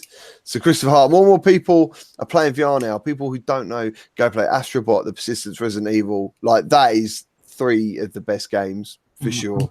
I would probably say out of the people that view my channel, Christopher Hart and Impatient Fire are probably the most passionate VR gamers that check out my podcast. Today, you know, I don't know, maybe it's because you're here, maybe because I've got a bigger YouTuber in here that all the trolls decided to come out in full force today. I don't know what's going on, but normally I don't get this much troll traffic. I'm not. I'm not a bigger YouTuber. What we got here? Well, So Pennywise, it's significantly bigger than me. You know, like, you know, with me, I only have 500 subscribers, which don't get me wrong, I am eternally grateful for it. My channel has far exceeded my expectations. I love it. I feel that I have the best. I feel like I have the best viewers on YouTube. You know, the chat is awesome. yeah, man. That's 500 people, man. I think that's brilliant. I've still got my email that said when I got 100. So I was like, it blew my mind. I was like, 100 people want to watch me do something that I enjoy. Like, it's incredible, isn't it? It's incredible that you've got the ability to share how you feel about things. I just want to say though, Pennywise, he's quite right. These PS4 exclusives run like rubbish on the PS4. Man, days gone. That frame rate. I don't know if you saw it. It was in places awful. You know, that killed it for me in a couple of ways. I was like, what? I've only played that game twice. I still think it's a great game. It's just, you know, VR is a drug. It's taken over me. Yeah. Impatient Fire is bang on as well. You're not being a troll. You're being a troll, not giving an opinion. Yeah. So just having an opinion doesn't make you a troll. That Right. makes sense. Like that's absolutely it, man. Like you said, if you're not being vile, you're not being rude. Like I felt sick one day when I saw this guy's chat, and you haven't got any mods by the looks of it. And I was in the chat watching this guy play this game, and dude, there was some of the stuff these people were writing was awful. It made me feel sick. Like I felt ill for about 2 hours after the stuff they were writing, and to watch this guy, like he dealt with it really well. It was 7 degrees of gaming, and I couldn't help him because I wasn't a mod. He didn't have any mods, and he didn't have any words like checked. And oh, it was terrible, dude. Like, best thing you could do, man, is make the people you know and love, like Impatient Fire and other people, your mods as soon as possible. I agree. But I would definitely have to stress that, you know, the trolls, no, don't jump on their heads. It's like I said, as long as it's not coming in here toxic, you know, I know that people come in here and say Phil Spencer is the greatest and that kind of stuff. I think that stuff is funny. You know, I think that stuff is actually funny. You know, as long as the trolling is in good taste and they bring comedy, you know, to the channel, I'm fine with that. As long as they don't, you know, as long as they don't get toxic, you know, like, oh, your mother, they're saying stuff about your mother or getting, you know, racist or that kind of stuff. Then I don't do anything to them. I'm fine with it, you know. Yeah, cool. That's it, man. You got to embrace. I mean, at the end of the day, they are people, and yeah, I mean, in a way, I envy them a little bit because I just haven't got time. I have not got time to do that stuff. And if I did have time to do that stuff, man, I've got Mortal Kombat 11 sitting here, and I haven't played it yet. It's not even out of cellophane. You know, would I be like, oh, what can I do? Can I write some like crap on people's channels, or can I play a game? Right. I've been playing the game, dude. I'm going to take a look at that sometime tonight because I had no interest in buying Mortal Kombat 11, but my son, his mother did buy it for him, and he has an Xbox One X. So I will at least take a look at it because it is a game that I was curious about. I don't care for the season pass crap and the other microtransactions that's in this game, but I still want to have a look at it. I hate all that stuff, man. And I think it's because I'm an older gen like you gamer, where you bought a game and apart like you never used to get updates, obviously, but when did it become acceptable that you pay money for a game and you don't get the whole game? When did that actually everyone go, do you know what, that's a great idea, and everyone accepted it? What was the first game to do that? I want to know. You know, I hate to admit it, but we deal with a lot of that through Steam, because a lot of these games are in early access, though they're incomplete. But I understand that Steam's refund policy is in place to motivate developers to finish these games, so they don't just collect money and then abandon the game. You know, if people try the game in early access and it turns out to be a buggy mess, then they can get their money back. But they're usually quite cheap, aren't they? Early access games. They're not usually. It depends. It depends. Like Project Cars 2. Assetto Corsa Competition. I think that game is still in early access and it still costs like $50. Right. Okay. And so yeah, that's unusual. I think I ended up going to G2A and found it for $25. You know, I found a lot of deals on G2A. I found stuff with like half off, 40% off, whatever. So thank goodness for like people like that. Yeah, man. Yeah, dude. I think at the moment VR is on a real buzz. Do you know what I mean? I think now is the time. People, I think it's all going to get busier. I think your channel's going to get busier. Just having these podcasts talking about it, because people want to talk about it. I've only just started doing little chats about it, and people really enjoy it. And all you're doing is sharing how you feel, and you're listening to how they feel. It's fantastic. Oh, without a doubt. That's one of the things I definitely enjoy about being a YouTuber, is interacting with the chat. And that's really all I ever wanted out of YouTube, because of my passion for gaming. I wanted to share it with people. I want to be able to talk to people about it.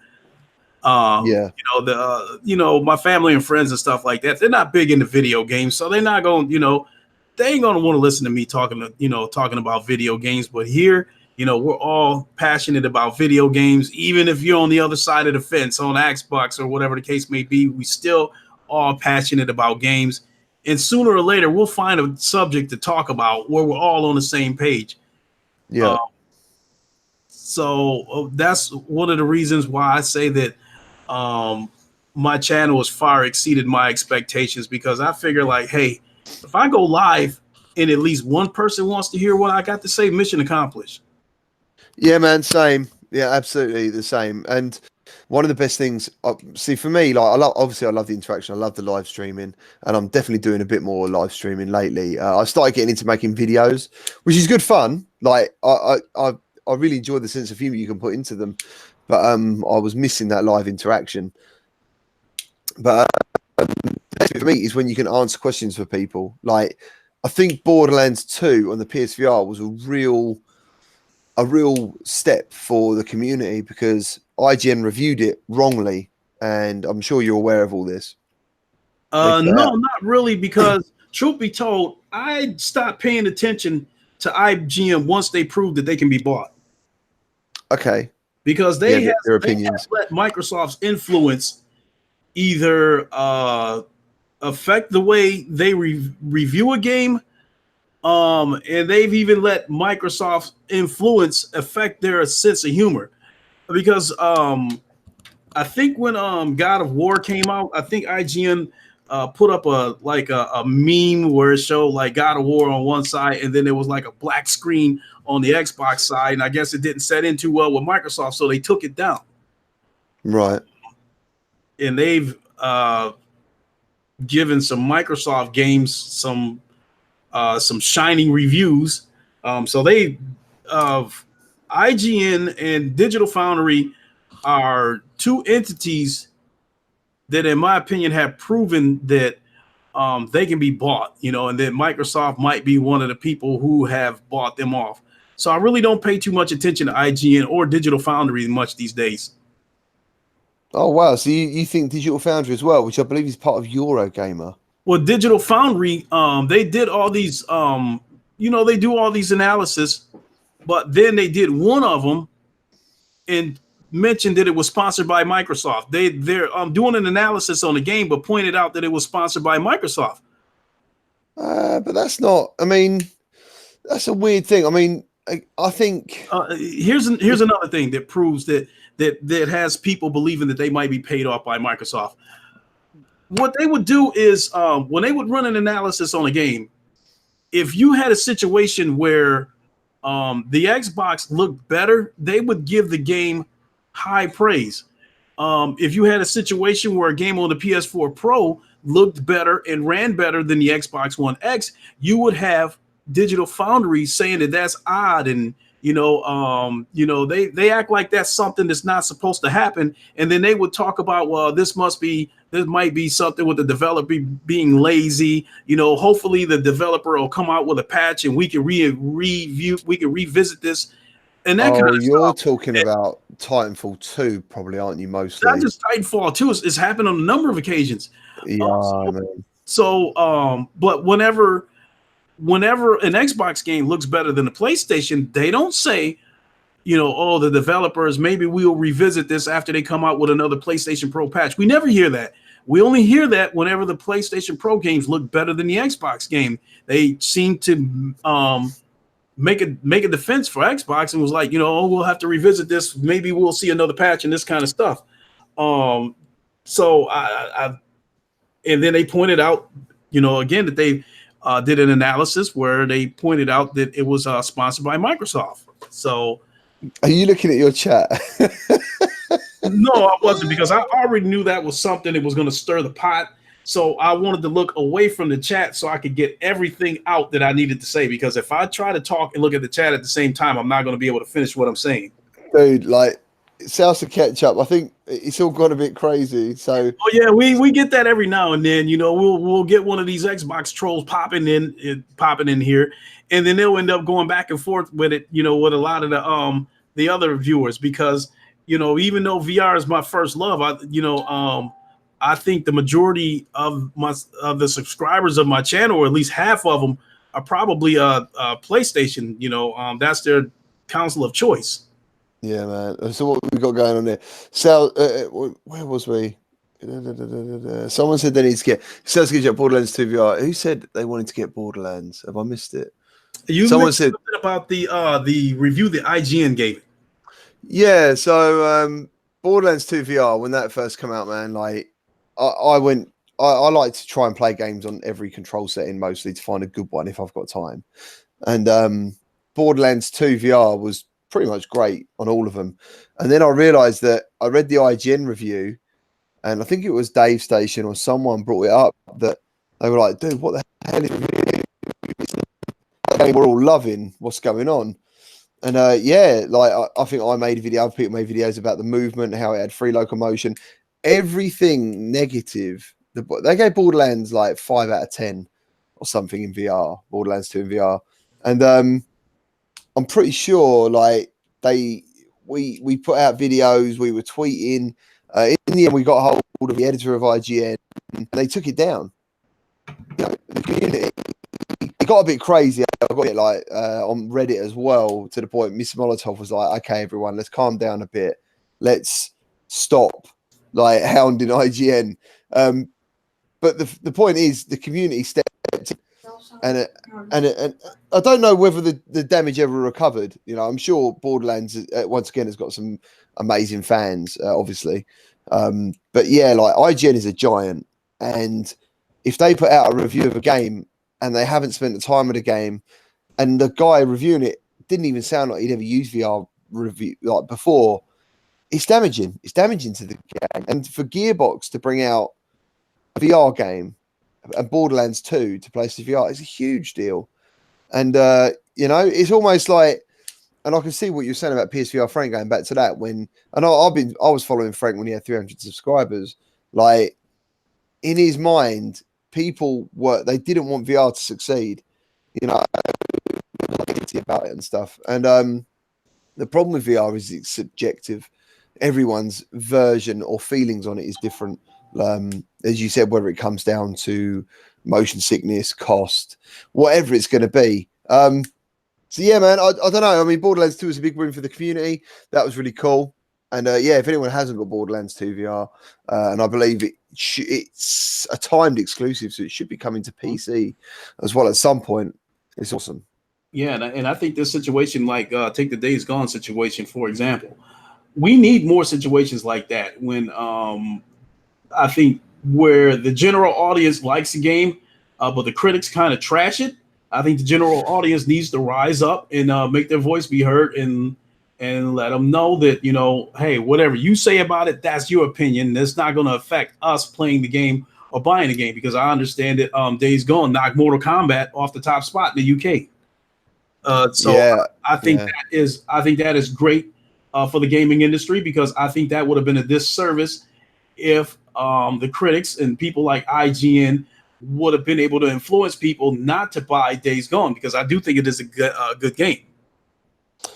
Yeah, I mean, when going back to what you said about pay for opinions, if I had an opinion on a game and I really liked that game and it was really good, and then someone went, "I can pay you to have that same opinion," that's cool. Like, yeah, all right. Then I Mm-hmm. can use the money to make stuff better, and but if you get paid to have a difference of opinion because of the money, yeah, that's not right. No. You still got to be absolutely honest. And funny enough, there was a thing. I think it was JD Max and a couple of people let me know about this post the other day about how they had proof of people basically, and they're influencers. You know, they can make a video. I guess I don't know who they were on about, but if they're that big, they can basically make people buy stuff on what they say. They were basically getting paid to say stuff was good, so people buy it. People bought it. I don't know what the problem is with that information is. I don't know what they're reviewing because it could be good. And Mm-hmm. that's what I'm saying. If something's good, it's good. If someone, either you review it for free or paid, if it's good, it's good. But yeah, I don't know what that was. I don't know if there's any misdirection involved. I'm not sure. Yeah, but even when the general audience speaks, you still have to be careful of when YouTubers speak up about a game, be it good or bad. You still have to approach that cautiously too, because Microsoft has been caught paying off YouTubers to play their games and say they enjoy it. And we're talking about YouTubers with 500,000 subscribers because of the big influence that they have. That's a shame, man. I mean, you'd be better off. You'd be better off playing a game and being honest and just saying this game isn't. I'm not going to take any money for this game because I don't feel it's any good. But I'm going to let my followers know that it's not any good because people wait for your. I hate it. It's something I didn't really plan on doing when I started the channel was to obviously. My channel ended up being the sort of channel that the new games are featured on every week. I didn't know that. I didn't plan that in the first place because obviously in the beginning you don't get codes. Money is a factor, and you can't keep up. It's really hard to keep up with games. And when I started receiving codes for games, I was like, okay, I can now play the latest games and stuff. And then all of a sudden there'd be a new game, and I'd be like, hold on, this isn't any good, and people want to see me play it. So I just had to basically say it's no good. It was terrible, and it was awful because, like, some of the VR developers are indie. Yeah, they're small developers. They're trying to make but it was when a game came out, and for the life of me, I can't remember. I think it was Apocalypse VR. Um, I think it was a couple of guys in there, and they brought out this game, and it was so bad. And I think it was quite expensive. It wasn't a cheap because you can forgive things for price. When something's expensive and bad, you sort of get a little bit angry because you're sort of thinking, hold on a minute, you're taking a piss, dude. Like, and Yeah, that is the prime example of that. I bought that game a couple of days ago. It's a $40 game, what game? What game? raw data. Oh, raw data. Right. Okay. Yeah, and see, first of all, I think the price on the PlayStation version of that game needs to be adjusted because there's online player versus player on the PC version of the game. There's co-op on the PC version of the game. On the PlayStation version of the game, there's single player. I don't think there's player versus player, and I'm not sure there's co-op. So because of that, the price should be adjusted. It shouldn't be $40 on both platforms. But in any case, based on what I saw of the game, it shouldn't be $40 on any platform. I think this game is grossly overpriced. I was talking to someone the other day, and the price between PCVR and PSVR games are crazy. The difference, and I almost think if you're a real VR content eater, user, I'm pretty sure you could probably get your money back on investing on a PC if you bought enough games on PCVR versus PSVR. They are. Some of the prices of the games I don't understand. I really don't, and I didn't know about that. It's like if you don't know something's going on, and I'm sure a lot of people unsubscribe to my channel because I started covering PCVR because sometimes you don't want to see what's going on over the fence. You know what I mean? You don't want to know what's going on over the road. You're happy where you are and what you're looking at. Only when seeing the Steam store and the Oculus store did I start thinking, wow, like why on PlayStation are we paying so much more for the same thing? And it's not just like £5 difference. It could be anything between 10 to 15. So, there's I'm not sure why it happens. I don't know. Right. In a game like Beat Saber costs the same on both platforms. No problem there. But because the PC version of raw data appears to have more features and functionality than the PlayStation version of it, the PlayStation version should cost less. But yet it's $40 on both platforms. But again, I don't care what platform it's on. I don't think it's worth $40. I'm not even sure. I think the game is worth $20. And the game shows you a trailer leading you to believe that it's got a really deep campaign. And basically you're standing in the middle of a lobby of a corporate building, and you're just hearing a lot of useless dialogue coming from the central computer. And so when I played the tutorial, taking target practice at some robots, what have you. So I'm ready to play the campaign, and I'm thinking it's going to be something really deep. The campaign was about the same as the tutorial. A lot of useless dialogue coming from the central computer, and then you find out it's a wave shooter. I'm standing still. There's a bunch of enemies coming at me. I eliminated the wave, and then I'm led to believe that okay, I'm going to move to another part of the building, to another checkpoint, and then where some plots are going to be revealed, and that wasn't the case. I had to pull this device from the computer interface, and that started another wave of enemies coming at me. So I don't think that game was worth the $40 that it's cost. I'm not even sure it's worth $20. And I've reached out to some developers, and I've got some free keys before, and and I had to be professional with my opinion. But being that I paid the money for that raw data, I'm not holding back on that one. I think unless you like wave shooters, I do not think it's definitely not worth the $40. I'm not even sure it's worth the $20. The only thing I can really give the game credit for right now is that it is a beautiful looking game. Raw data for me personally, I absolutely loved. And I liked the fact there was multiple characters in one game. I liked that. And as I said at the time, that's what you got to remember, right? So when PSVR first came out, it didn't actually come across as expensive. I think Thumper was £10, Batman was £15, Rush of Blood was £15, and I was like, well, this is right, really, because the game lengths of these aren't massive. They're not massively long games. Even though Batman, to be fair, I've been back to loads of times. I absolutely love that game. But for raw data, for me, I was quite late to the game on that one, and I never played the PC version. I hadn't seen the price of it. I didn't know it had multiplayer. I literally just got it one day for no particular reason. I was doing the channel, and I thought, oh man, there's a game.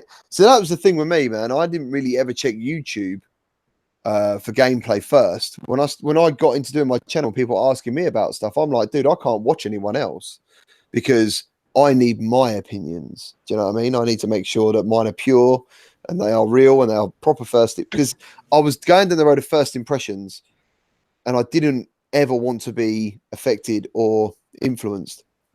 So raw data for me, I found the controls a little bit clunky. I was like, where's smooth turning, man? Like, where's this going on? But funny enough, the teleportation, and I know they've got like free locomotion now. It didn't when I first played it, I don't think. And I have played it with free locomotion. That quick turn and that free locomotion plus the teleport, I think it's a really good game personally. I didn't know it was $40, so I can't remember how much it was when I played it, but I've never regretted buying that game. But you are right, because I have seen the trailer and I've added the trailer before to something that it does come across like it's a story. It is not I don't ever care about the story. There's no way that you are right. The AI just annoys me. I'll be like, sharp dude. I wish I could turn it off. The voice was just annoying. And yeah, it is just a wave shooter, plain and simple, but it's a very good one. Yeah, and I mean, if they would have came across and let it be known that it's a wave shooter right from the start, I probably would have been okay with it. But they gave the trailer of the game was deceptive. It led you to believe that it was going to have a dramatic story. I thought that I was going to be moving through a building, having to be stealthy and get to the ultimate goal of getting to a computer to extract some information and then probably try to get out of the building alive. And it's nothing like that. You know, there's no campaign. There's a lot of useless dialogue coming from the central computer, a lot of one-liners that don't even mean anything. None of all this stuff, and it doesn't connect, and it doesn't even sound like, even through the dialogue, it doesn't sound like there's any kind of campaign. It's like, it's like, oh, pull this out of the interface, and it's like, oh, the robots are coming. This isn't supposed to happen. You're gonna have to stop them, and that happens over and over again. I did a review for a wave shooter called Guns and Stories, and I thought that was a decent game. I don't think it was deceptive. I don't think it the game tried to lead you to believe that it had an amazing story that was going to pull you in or something like that. The trailer of that game showed you exactly what it was, and it was a wave shooter. I did get a developer, I got a key from the developer for that game, and I thought it was a decent game, and I like that they weren't deceptive about it. I think raw data is deceiving. It leads you to believe that it's going to be a gripping story, along whatever you have to do. So, I'm a story person, and that's one of the reasons why I'm really looking forward to Blood and Truth, because I'm hoping we're going to see an amazing story and actually be in it to see it all unfold. I mean, that's why.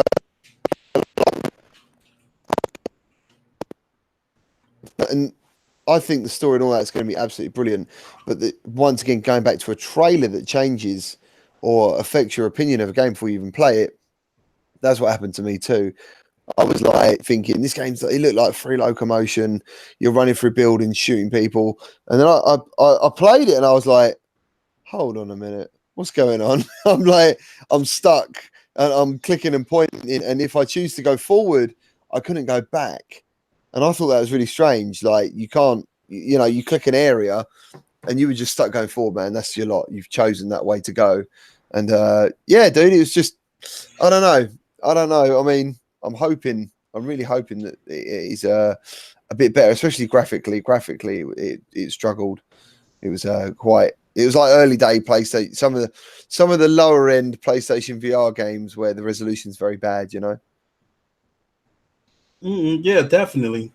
So yeah, I think that's about all I got. Is there anything you want to throw in before we close shop?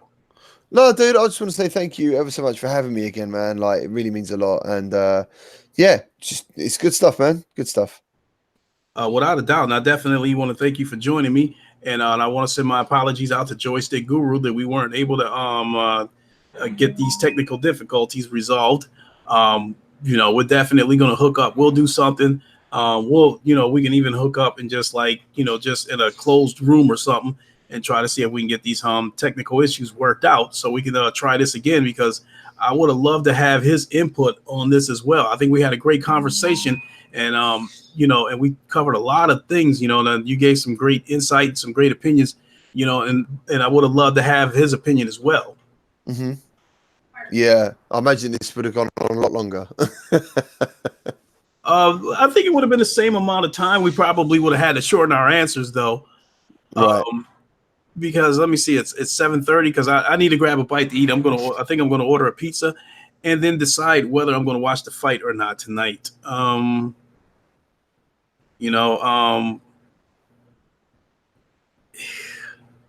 Cool, dude. boxes. Well, yeah, thanks for having me on, and thank you to everyone in the chat as well for joining. This is I haven't actually had time to completely go through this, but it's been a bit of a war going on.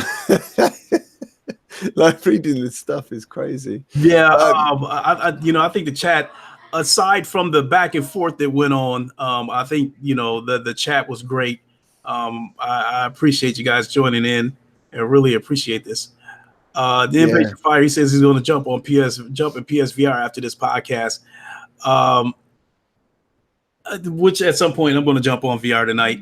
And as I said, because my son is taking over the computer, I'm going to have to jump on the PlayStation VR if I want to get some VR gaming in. So with that being said, I might go ahead and play some Firewall tonight. And I think I'm going to again give Space Junkies a try, but I have to let everybody know that if I do play Space Junkies, I will not be able to stream it for whatever reason. Sony's not allowing it.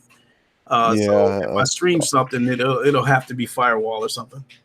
yeah, man. I mean, going back to that price quickly as well. Sales Ketchup put VR Carts was one of the first ones. $10 on PC, but $35 on PSVR. What game is this? VR Carts. VR. What? Yeah, $35 on a. Oh my god. yeah. I mean, I have played that, and I think I must have got it on offer because, like, now I was talking to someone the other day. Like, you get PSVR now. The price is fantastic in some of the games. The sales are so big, but when you first got into PlayStation VR, there wasn't those options and there wasn't those sales going on. Not for a long time. I don't remember many sales of games. And yeah, dude, like you jump in now and there's always a good sale. Christopher, I might give Jupiter and Dials a chance.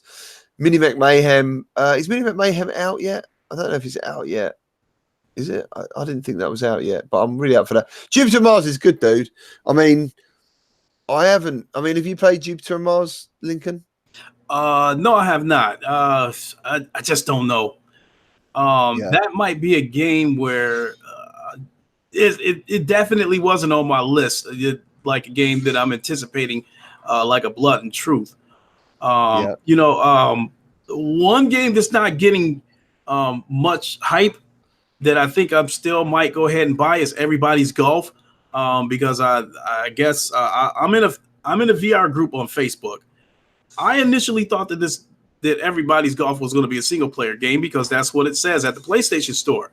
But somebody within the Facebook group that I'm part of says that it's going to be multiplayer. So I don't think I'm going to buy it day one. I think I'm going to wait until the game comes out, until somebody can give actual confirmation that it is multiplayer. Not to mention that this game comes out on the same day as Five Nights at Freddy's in VR. Right. Okay. When is that out? When are they due out? May 21st. So about 3 weeks. Ah, yeah. It's Five Nights at Freddy's already on PCVR, isn't it? And then the week after that, May 28th, that's when we got Blood and Truth. Right. Okay. Cool.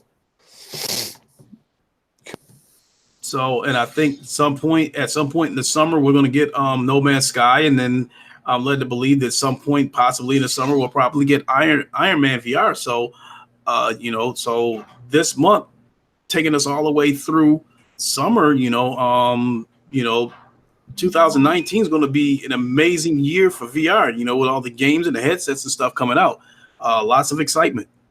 Yeah, man, absolutely. As I said, man, I think, like your channel and other channels out there, VR channels that are working so hard at the moment, because some people have said to me, like, they've noticed their channels are like freezing a little bit. They're not really growing too quickly and stuff. Like, people are looking for it to be in certain places.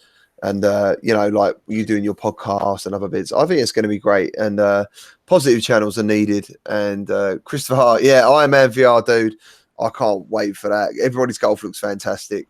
I was really pleased with that. Iron Man VR, Lincoln, just quickly, I don't know if you saw the trailer for that, but I was not hyped for that game at all. It looked like an on-the-rails game. And I thought, oh, dude, like, that's a shame. Because it started off PlayStation's Direct thing, and I was like, oh right, okay, I'm not going to bother. I'm going to look into it, but I'm not getting my hopes up. And then I think it was Upload VR, and someone else done it, and it sounds like a proper game, a real Iron Man in VR game. That's what I'm hoping for, because if it turns out where we get a situation like with raw data, where I'm led to believe that we're going to get a gripping story, and then it turns out to be a rail shooter where, okay, somebody says a couple of things and then is back to flying in the air trying to shoot things down. And then after you complete that wave, somebody says a couple of more things, and then you're right back in the air shooting down more enemies. Then yeah, I'm going to be highly disappointed in that game, because that Justice League game in VR, I felt like that was absolute trash. I don't know if you tried that before, but I think that was absolute garbage. I've not played it, but I would have been the sort of person to buy it because I'm a big fan of Superman, and so am I. And I took the chance because when I seen the trailer, it didn't look exciting, but I went ahead and took a chance on it because I think I caught it on sale for like $7 at the PlayStation store. So I figured it couldn't hurt to take a chance on it. So there's no campaign in the game. You basically your Batman inside the Batcave, and you've got the, so to speak, the four metahumans on screen of the back computer, and then once you click on one of them, it's supposed to be Batman watching footage of each of these metahumans, but you actually take on that role. So the way the game projects itself, it leads you to believe that you're Batman watching footage of Superman, but once you watching that footage, you actually go into Superman's role, and it's a rail shooter where you're just flying around shooting enemies out, using your heat vision to shoot enemies out of the air. If there's anything, if the Spider-Man one's anything to go by, dude, I'm not surprised. Well, since the Spider-Man game was free, I never expected anything big out of it. The only thing that was disappointing about the Spider-Man VR game was that there was no web slinging aspect to it. Dude, I was just like, why did I bother doing that? Personally, I was but yeah, because another Spider-Man VR game coming to coincide with the Spider-Man movie that's supposed to be coming out. That's correct. Yeah, I think it's going to be either an arcade experience or possibly an Oculus experience. I'm not sure too much on it. I did know some stuff about it, but it's still like 1 a.m. here, and I can't really remember what it's going to be. But yeah, like people going on about No Man's Sky, dude. Very excited for that, and I'm really interested to see what it's like on different platforms as well. No Man's Sky, because visually it looks incredible. Yeah, and see, I went ahead and took the liberty of going ahead and buying both of my copies on both PC and PSVR, and I try to do it on as soon as possible before the scalpers, find a way to get a hold of codes and physical copies, and then start trying to rape people on eBay or something. Yeah, man. Not even so much not take that back. Not the scalpers doing it on eBay. Actually, the retailers. They may have No Man's Sky sitting around on their shelves or in their bargain bins for $10 or $15. But once they got word that it was going to get a VR update, then they probably instantly jacked the price up to $25, $30. Okay. Yeah. So that was something I foreseen happening. So I try to buy it as soon as possible. So the game cost me $30 on Steam, and I bought a pre-owned copy through Walmart for $15. Yeah, it's cool. That's good, man. That's good. So what are you going to play? You're going to play Space Junkies. What else are you thinking of getting in this week, then? I think this is tonight because my son's on the computer right now. So naturally, I can't play the Oculus if he's got the computer. So, but I can still play the PlayStation VR because I don't need the TV in order to play the PlayStation VR. So with that being said, yes, I think I'm going to play Space Junkies tonight, and I think I'm going to play Firewall. Right. Yeah, man. Cool. There's those 2 games that he can play whatever he's going to play on the PC. And those are games that I can stand still and play, and so we won't, I won't trip over him and anything like that. And with him, and I'll have him put the headphones on so they're not hearing any of his games in the background. Yeah, I was just going to say, dude, like these guys in the chat, JD, Christopher, I picked up No Man's Sky. As soon as that was announced, the next day I went to town and picked it up secondhand for I think it was £12. But yeah, so the price has been jacked up then. Yeah, because these retailers know about that update that's coming out. So they're going to jack it up a few bucks. It's exactly what happened to the Move controllers, dude. Honestly, like you're talking last generation tech. I know I had them on the PlayStation 3, and then obviously I sold my PlayStation 3, blah, blah, blah, and PS4, and then as I said, I tried the VR, tried the Move controllers, and I was like, dude, this is the future. I need to get myself some Move controllers, and they were £5 each, and now they're like £40 each second hand. It's nuts. It's absolute nuts. Like what is going on? And to be fair, I don't even understand why we've still got those bloody controllers. I love PlayStation, dude, but they really need to up their game because I don't know who wouldn't buy new Move controllers. Because how can they sell them for more than what they sell those for? Do you know what I mean? Like, Yeah. I think they're like 70, £80 brand new for two. Here in the States, I think that a pair of Move controllers separately are $100. Oh my goodness. But like once the PS3 generation was over and those Move controllers was virtually useless, I think like right when we were nearing the end of the generation, I went to a pawn shop and I bought 2 Move controllers and the controller that didn't have the lighted sphere. Oh, the navigation controller. Yeah, that had the thumbstick. I bought the 3 of those for $50. That's what I'm saying, man. Like, have you tried the navigation controller with we've got a game on the PSVR which actually uses the navigation controller and a Move controller. Have you tried it? No, because the only reason why I was even interested in getting the Move controllers during the PS3 generation is because they implemented those Move controllers on one of the MLB The Show games, where you could use the Move controllers to play home run derby. You could use the Move controllers to pitch, and but it turned out that it didn't work the way I thought it did.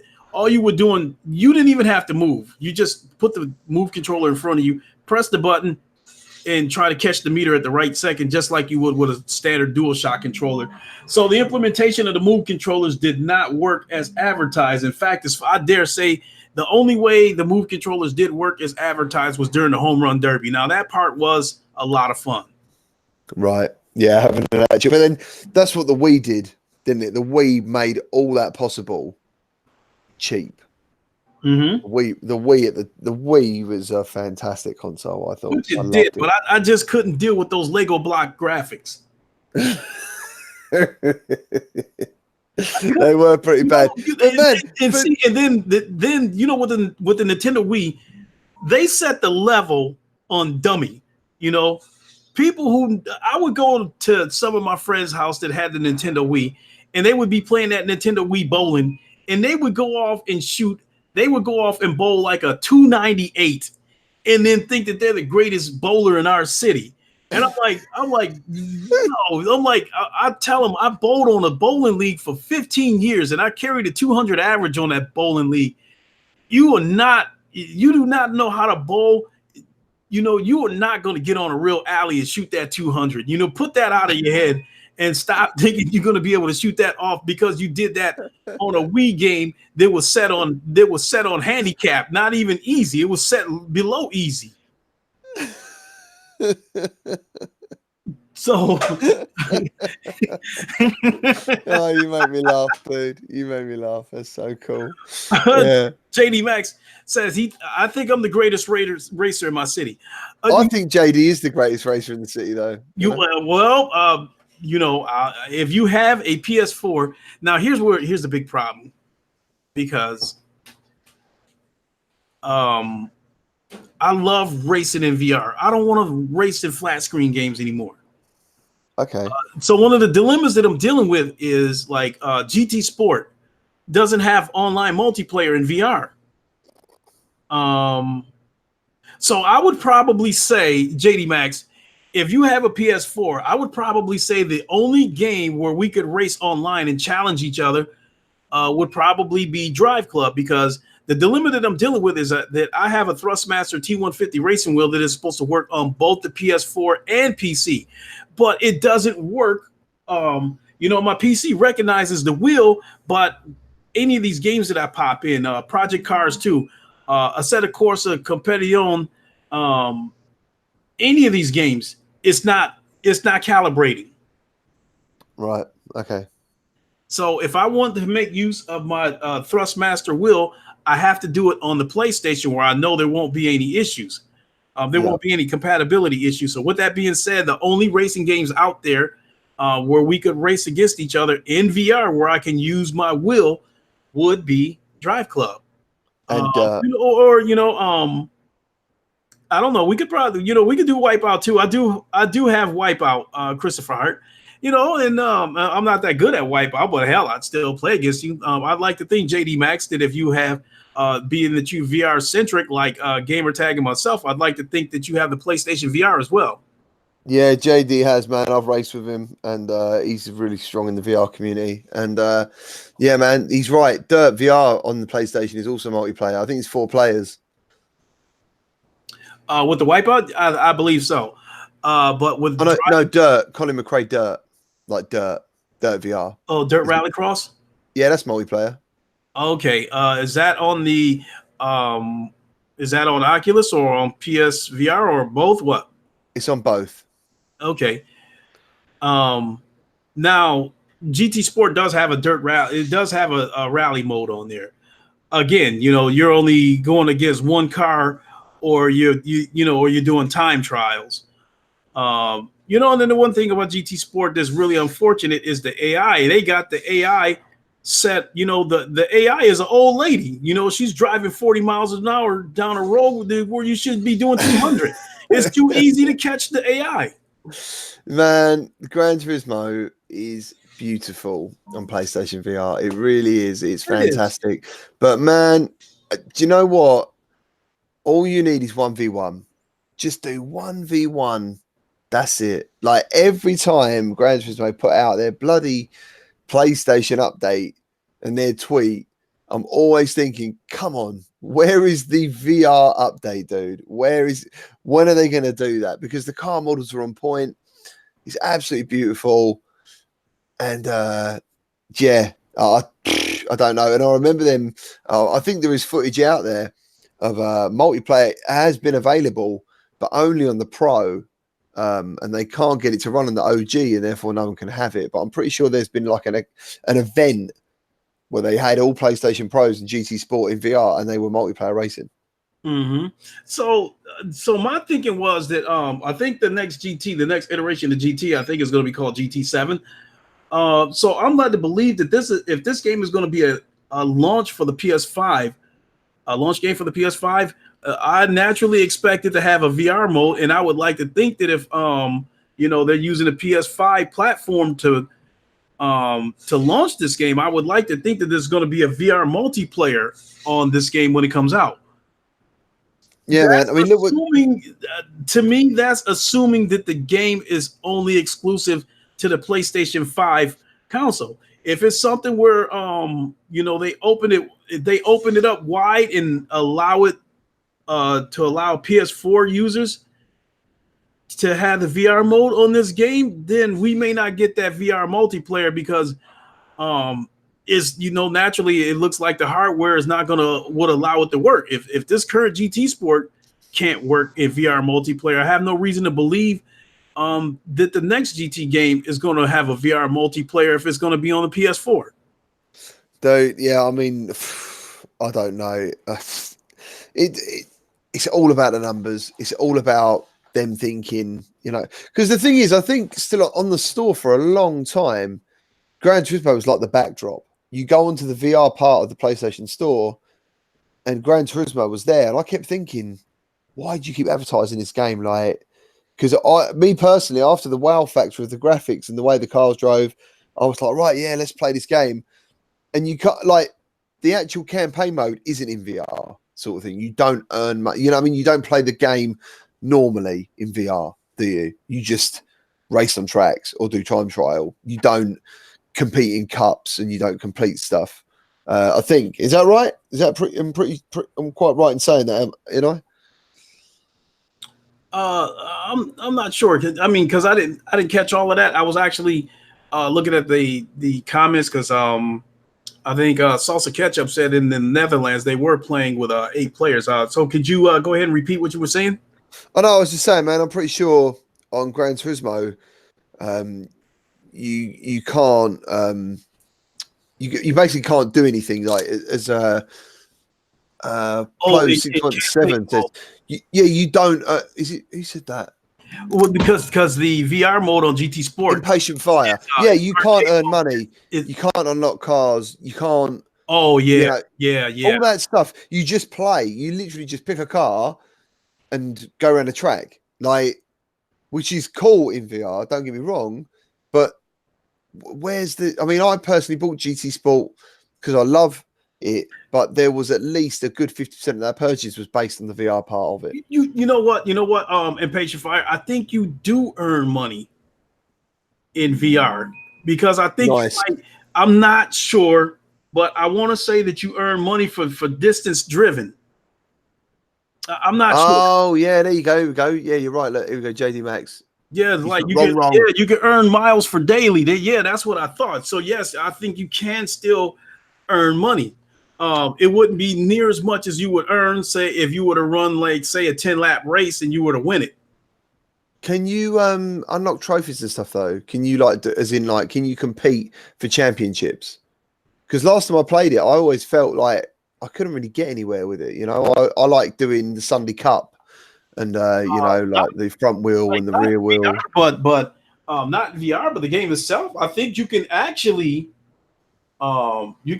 compete for a chance to earn a real racing license in real life.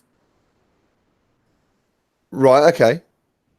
I actually saw a video where they had like a group of like 10 guys that I think had earned racing licenses through GT Sport.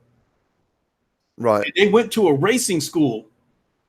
Yes, I Um, think I know what you're on about. I think I know what yeah, you're on about. He races for they real now. competed in these 10 young men competed in 24 hours of Dubai. Right. And I think one of the guys that they focused on caused a wreck. Because he missed his braking point. He hit the brakes too late and rear-ended somebody. And so the car was out of action for a few hours, and the guy was upset, and they told him to go get some rest, and he couldn't really sleep. But they gave him another shot. Like when the next morning came around, they let him get on the track again for a couple hours, and he actually turned in a pretty good time. So yes, getting a license in GT Sport can still lead to some real life track experiences. Yeah, man. I'm sure it's like perfectly lasered, and every single part of that track is absolute perfection. And people who want to learn those tracks, it's going to be really, really well scaled. So yeah, Impatient Fire. I want to play GT Sport 100% of the time in VR. Yeah, so did I. That's basically what I wanted. I wanted to play Gran Turismo in VR fully. That's what I was sort of expecting. You know what I mean? But yeah, it just felt like an add-on sort of thing, a brilliant add-on. Mm-hmm. But yeah, man, literally, just if I would just have one racing in that game, I'd be really happy. I would dare say that if they would have had multiplayer on GT Sport, if they would have had the VR multiplayer, I would probably go out on the limb to say that GT Sport and Firewall probably would have been the only games that I would have played in VR. If they would have had a VR multiplayer in GT Sport, I'm not even sure if I ever even wind up with an Oculus. Do you know what? It was my desire to want more to take my experiences to the next level, what prompted me to go ahead and buy an Oculus. Yeah, man. Like I was thinking about like Drive Club. I know they're shutting the servers down, which is a real shame because that is still, I think, on PlayStation VR, the biggest multiplayer driving game we have. And when I say driving, I'm not talking about Wipeout. I know Wipeout is fantastic and it is multiplayer. Like Wipeout is Wipeout in VR. Yeah, you're not losing anything as far as I know. It is the proper game, and it's fantastic. It's amazing, and the fact the VR update was free always blows my mind. But Drive Club, if you know, and once your eyes get used to, unfortunately, the blur that we have on that game, is very good. It is a great arcade fun experience. It is. And Drive Club is one of those games where I had to practice the track, so I knew every corner so well that I could race the track with a blindfold on. Yeah. Because I had to, so it was muscle memory with Drive Club. It was me knowing those corners because I practiced and practiced and practiced. I couldn't, Yeah. a lot of those corners, I couldn't see them because it was so blurry. And that stuff like that is what prompted me to elevate to the Oculus Rift, because while with racing games, the background isn't razor sharp on the Oculus Rift, but it is clear enough that I can make out the corners. I can see the corners, and I was able to do something on Project Cars 2 in VR that I could have never done on Drive Club, and that was do a night race in VR and still see those corners and the way the road was lit up. And I posted a video on it, and looking inside that car and seeing the steering wheel with all those lighted buttons, the lit up dashboard, seeing all those street lights along the street, and being able to see all that stuff in VR was quite the experience. I would not have been able to do that on Drive Club, because night races are absolutely awful on Drive Club in VR. Yeah, man. As I said, like, don't get me wrong. It's weird. I jump into Drive Club and I'm at the main menu, and I think this game looks really good. And then when you start playing it, you notice the blur. But you also, there's actually quite a lot of detail. It's quite weird. Like, you've got sprinklers in fields. There's blossom. There's a lot of detail there in other ways. But the resolution, or whatever the reason is, the anti-aliasing is so heavy on that game. I'm not sure, dude. Like Firewall, I'm pretty sure I prefer Firewall with the anti-aliasing off. I'd rather have some jaggies, but I'd rather have a sharp image than the blur. So I don't know, man. I really wish they would have done the opposite with Drive Club. I wish they would have gone, do you know what? We're going to actually put a pro patch on it. We're going to give you the options to get rid of the anti-aliasing and not drop it, because it's a very good game, and there's nothing else that's covering it at the moment. Drive Club's good, but as I said, it's like 2v2 on the Rallycross, I think it is. And yeah, Wipeout. I think Wipeout pretty much carries the torch for the best racing game on PlayStation VR. Pretty sure, in my opinion. And I don't think, as far as the PlayStation VR goes, I'm not going to get what I'm looking for until next generation. I did play a set of course, a Competition. I did play that. I did a multiplayer race, and I was in VR. I don't know. I don't think anybody else in there. I think the game allows people, VR and non-VR gamers, to do a multiplayer race. Right. So I did do a multiplayer race, and I was in VR. It's the in-game chat. I guess somebody wanted me booted. They wanted the host to boot me because they didn't like the way I was driving. I guess they felt like I wasn't driving with etiquette. Right. Because of the view that I was using, I really didn't have a rear view mirror to see if there were cars behind me. Because that seemed to be the best view. Because the track that I was on, that was the best view for the track that I was on. But again, I got off the tracks a little bit. VR multiplayer races, I don't think as far as on the PlayStation format, we're not going to see that until next generation. Yeah, I'm only just getting into PC VR racing the other day. Project Cars was one of my first ones, and I absolutely loved it. I thought it was really good. And I was going to do some streaming of it as well. I'm only just starting to get my license and stuff, and I've only got the Xbox controller for the PC. I haven't got a steering wheel or anything, but I can only imagine how amazing it is. And when you play certain things on PC VR, you realize certain stuff you are missing on PlayStation VR. You almost feel on PSVR, you sort of feel like you're grateful for what you've got, but yet on PCVR, there's that and more available already, but you just don't know about it. Yeah, And Steam opens up a whole new world because Steam is giving me what I'm looking for in terms of tons of multiplayer games. Because I'm a competitor, and a racing game in VR multiplayer. I would love to go. I think I could be. A matter of fact, on GT Sport, my lap time's proven that I'm better in VR than I am flat screen. Right. I've turned in lap times 20 seconds faster in VR than I did on flat screen. Well, that's like JD was saying when he's practicing for the FIA in Gran Turismo. He does it in VR. You see the corners, because when you race in flat screen, you only see dead what's in front of you. There's no option, like you can't really look around to see the car, to see the corners coming, because in VR you can see that corner yards away before you get there. And if you can see that corner clearly, you got an idea of how sharp that corner is, and you can kind of figure out how you're going to approach that curve, how you're going to attack it. Well, the one thing I'm thinking of, like VR gives things depth. I'm wondering if that's more what it is. Do you know what I mean? Mm-hmm. You've got real depth. Do you know what I'm saying? So, I mean, do you think that maybe has a big effect on it as well? I definitely think so, because because of that depth, because of that 3D effect, you see the corner down the road and you see how tight that corner bends, and you got an idea of how you're going to approach it. Yeah.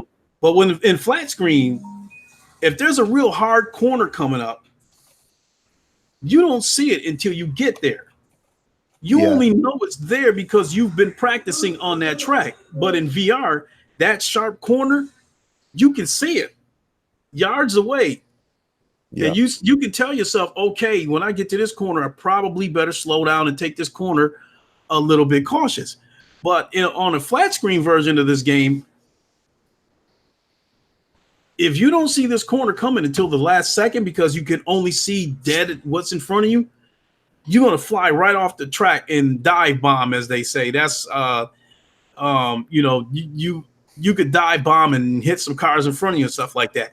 So not only does racing in VR add immersion, it makes it more strategic on how you're going to attack the track.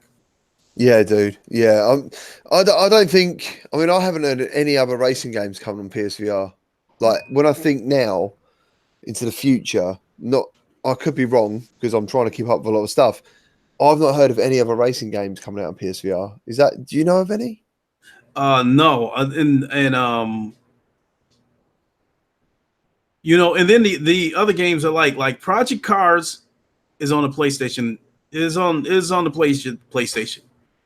Yeah. But it doesn't have a VR mode. And I don't know if that's a situation where the PlayStation's limited hardware would make it a challenge for them, or if it's a situation where Sony wouldn't let them put it on there. I don't know what the deal is. I don't want to think that it's the latter, because otherwise, Dirt Rally wouldn't be on the PlayStation VR. So I'm led to believe that the hardware itself probably made it an unrealistic venture. I mean, that's the other thing, dude. I mean, you still got it is amazing that the PlayStation VR does what it does. Like, to have virtual reality on that console is still incredible. Like, it's amazing, especially when you know the price of what you need for PC. Do you know what I'm saying? Like, It is amazing. It is amazing. So, and then the other racing games like Assetto Corsa Competizione, that game is in early access. It's still in early access on Steam. Games like iRacing, I'm curious about iRacing, but I'm not too keen on this subscription. You got to buy the game and then subscribe to some kind of service to be able to play it. JD Max knows a lot about iRacing. And to believe me, man, I mean, JD's an absolutely fantastic guy. If I had time, I would probably jump in with him for a month and try iRacing. Because I don't think you've got to sign up for a year, as far as I know. I think it can be a monthly subscription. But what he's told me, and but what I've seen of images of it, it sounds like the developers really look after the community as well. Like I was reading some stuff on there. They're really involved, and I think if that's your bag, I mean, JD not jumped from PSVR. He included PCVR to his PSVR VR experience purely for racing. He's that obsessed. Like if I ever see him streaming, he is sitting there by a steering wheel playing a game. And PC has given him what he always wanted. You know, he wanted proper racing games, and I'm pretty sure that's why he is interested in iRacing, or he's on iRacing, because it's the real deal. It's as close as you can get. So yeah, look. So Jay's saying to you there, he can give you 3 months for the price of one.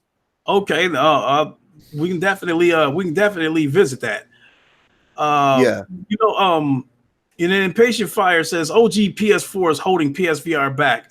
I'm hoping PS5 gets rid of that problem. I think the only way the PS5 is going to get rid of that problem, I hate to say it, is if I think Sony might have to be a little bit transparent and let people know that some games, depending on, you know, functionality and mode and stuff like that that they add is only going to be possible on the PS5. You know, so like GT7, for instance, if they launch that game with the PS5 and they do add VR multiplayer to that game, Sony might have to be transparent and admit that this is probably only going to be possible on the PS5, and that, you know, the OG PS4 is just not going to be able to handle it.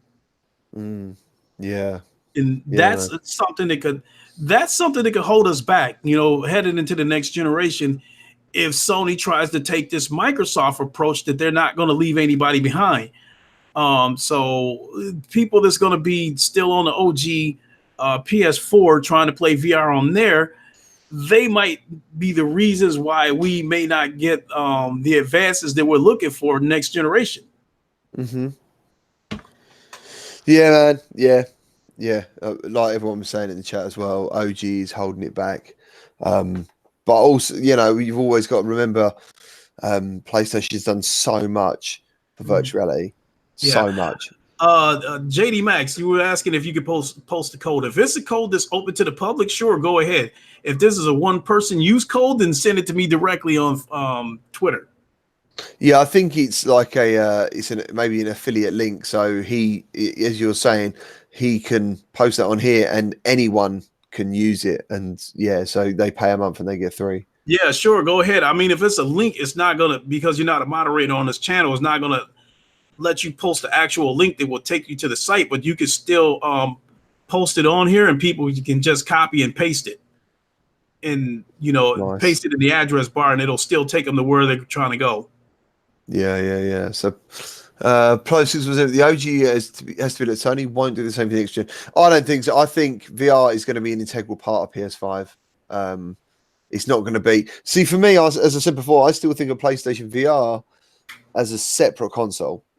You know, I still think of it as when I've interviewed developers, their release dates, Sony basically say you don't want to release your game this weekend or this whatever because this game's on PS4, that game's on PS4.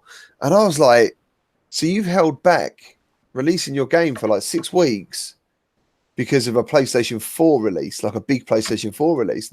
And like, I'm like, in my mind, they're completely different ecosystems, you know, they're completely different. So yeah, I'd my money's usually always on VR games, so I don't even really look at the flat store. Yeah, but I definitely agree with PLO in the chat. He says the OG has to be left behind.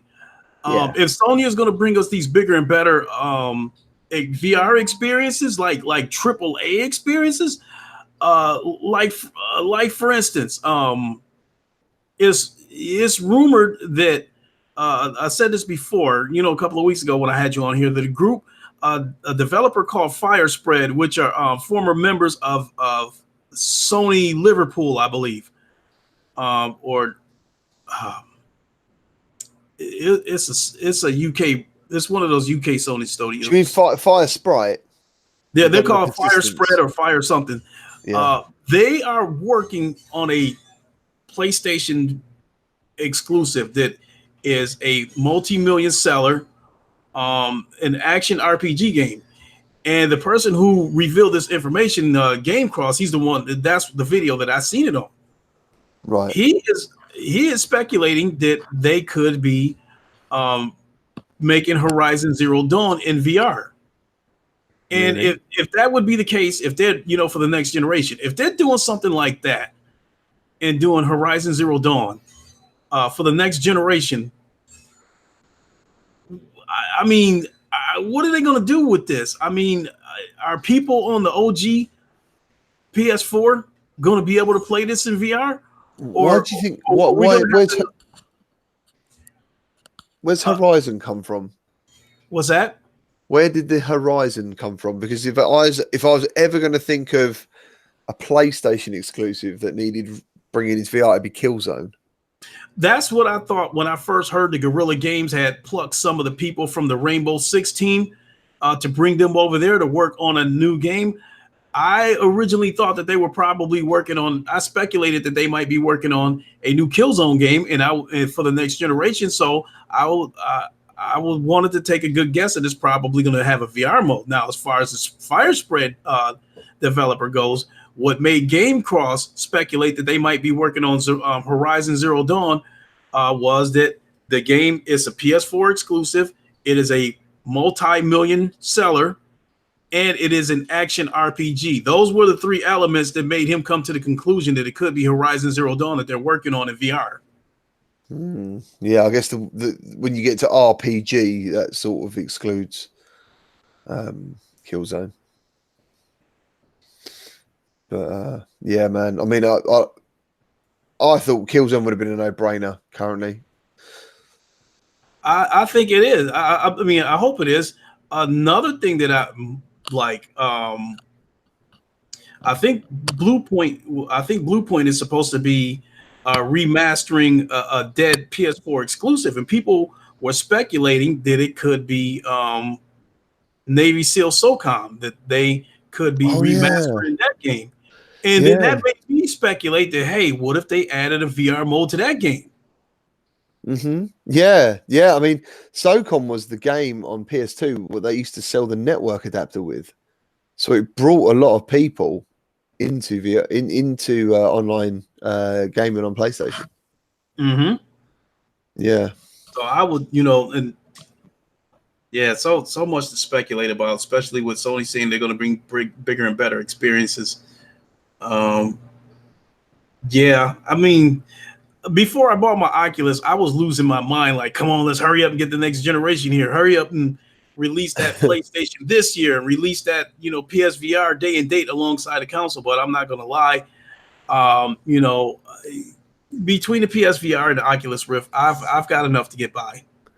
Absolutely, man. And that's part of the reason I cover both like you on my channel, because as much as I know it can be upsetting to sometimes see stuff that you'd like to have but you can't get, I understand that. But at least we can offer a glimpse, like Oculus Home, like we were speaking about the other week. I remember when I started streaming, and I didn't even think about it. I've gone into Oculus Home, I'm walking around and I pick up a cartridge and they're like, what is this? And I'm like, this is Oculus Home, you do this, you do it. They're like, I never knew.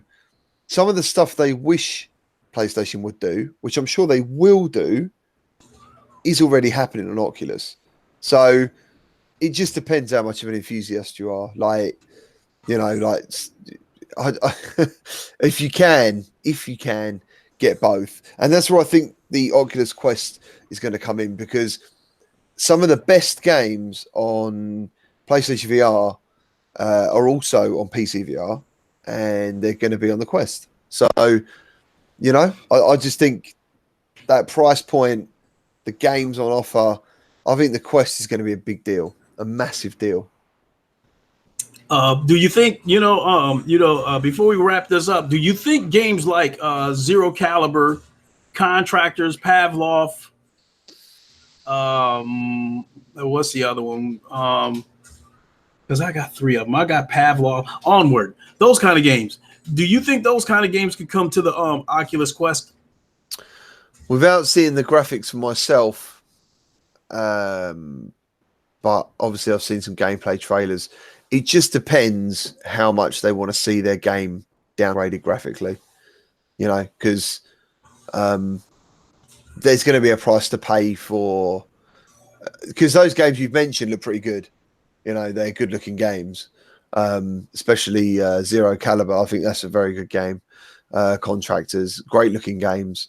And to the point, I was like, I think I played Contractors the other week with the Pro Tube. And as I said before, on PC VR, you've got games that are what I would call current gen in VR. There seems to be a bit of a price to pay sometimes for virtual reality. It seems like you've got a graphical downgrade, but you go, yeah, it's because it's in VR. On PC VR, because they've got that PC power, the games look as good as current gen in virtual reality. So on the Quest, I'm not sure. I mean, when I look at Dead and Buried 2, which is what you brought up earlier, I think that looks very good for the Quest. I'm very surprised how good looking that looks. So yeah, it's, if like yourself and me, we're just average Joes that want to promote VR. People are interested, they're going to be looking towards us for our opinions. And yeah, I think it's all possible. It's just whether they want their guns and everything to look less shiny and everything to look a bit, a graphical downgrade. Yeah, no question. I think if those kind of games that I mentioned do come to the Oculus Quest, it is something that will seriously make me consider getting a Quest, because I do like Beat Saber, and I do believe Creed is coming to the Quest. But I need more than that. And the Vader Immortal, that's cool too. I But hear yeah, what you're saying. I can hear what you're saying. Yeah, I gotta have at least one first-person shooter on there. That's the problem, man. Like, if you have PlayStation VR and PC VR, if you're not interested in mobile VR, you're pretty much covered. There's nothing you can't play. I don't know if there is a Quest pure exclusive. I don't know if Journey of the Gods is a Quest exclusive. I don't know if I've seen that on. Oh, is DJ left? Oh, I didn't get to see it. Okay, Wrath of Asgard is supposed to be a Quest game too, and it looks decent. Really? I think so. Wrath of Asgard looks like technically brilliant. I'll be very surprised if that's in the Quest. Dude. That looks. I might, now that you respond to it that way, I might need to follow up and make sure. I might have to do some fact checking to be absolutely certain, because I don't want to go spread misinformation. But it seemed like I heard somewhere that Wrath of Asgard was going to be on the Quest too, as well as the Rift. Oh wow, man! I mean, that game looks like sensational. So let's put in Journey of the Gods, because I know Shadow Point, which is the game I'll be playing next week on the Quest. That is on Rift as well. Speaking of which, that's another thing I wanted to ask you. Are you going to stream any of these games from the Quest? Yeah, if I can. Yeah, I mean, I'm pretty sure you can. So yeah, I'll be. I'm more likely going to be into doing the streaming, like we want to, because then I can answer questions. You should be able to, because Nathy streams some stuff from the Quest, as long as as well as that female YouTuber Cass and Carrie. I'd assume you heard of her before too. Yeah. They're lovely. Yeah, but not necessarily stream. They uploaded videos from the Quest. Yes. Yeah, I'd like to stream. Okay, I know. Uploading videos is one thing. Yeah, but I would like to stream. But I think I'm going to need it wired to stream, unless when you can cast, like you were saying earlier, can you then live stream from that screen? I don't know. I don't know what the latency will be to do that. I'm not sure. It's all stuff I've got to figure out, man. Videos would be fine. I've got no doubt, but I would love to do some live streaming. I know that live streaming can be done, because it has been done on Facebook. They've done it with Beat Saber. Mm-hmm. So we just have to wait and see. Yeah, definitely. DJ, I do think Beat Saber will be the Quest's biggest game. If the trailer is anything to go by, I think that Vader Immortal will probably be the second biggest game on the Quest. Now, here is a question that I can't believe I never thought to ask. Lone, Lone Echo 2, do you think that will be on the Quest? Because that is by far the best looking game I have ever seen on any VR format. And because you've said that, no, I don't. Because it's Lone Echo to me is a real like tour de force of PC VR looking wise. You know, and Ready at Dawn, unless they're just like out to probably make some money, I guess. I don't know how much work it would take. I think people have got prepared for realistic graphical expectations in the Quest. You know, I'm going in there ready. You know, my expectations are remembering it's mobile. All the you know, there's no sensors to set up. The price, all that stuff is ready in my head for what I'm going to see with my eyes. I've seen the tracking, as I said to you. I saw that, you know, where you can see the real world inside the headset. I've already seen that. That's really weird. The audio really impressed me through the headset, and I know some people, I've heard them go, "Oh, it's not great."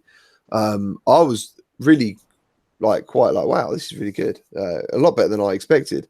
So I don't think you'll see Lone Echo 2 on it, just because I think Lone Echo stands as one of those games that is meant to be seen as, wow, this is incredible. Do you know what I mean? Mm-hmm. But I think if they were able to bring Lone Echo 2 to the Oculus Quest, I think that would be another game that you could use to showcase the abilities of VR. Absolutely, dude. Going into space in VR is fantastic.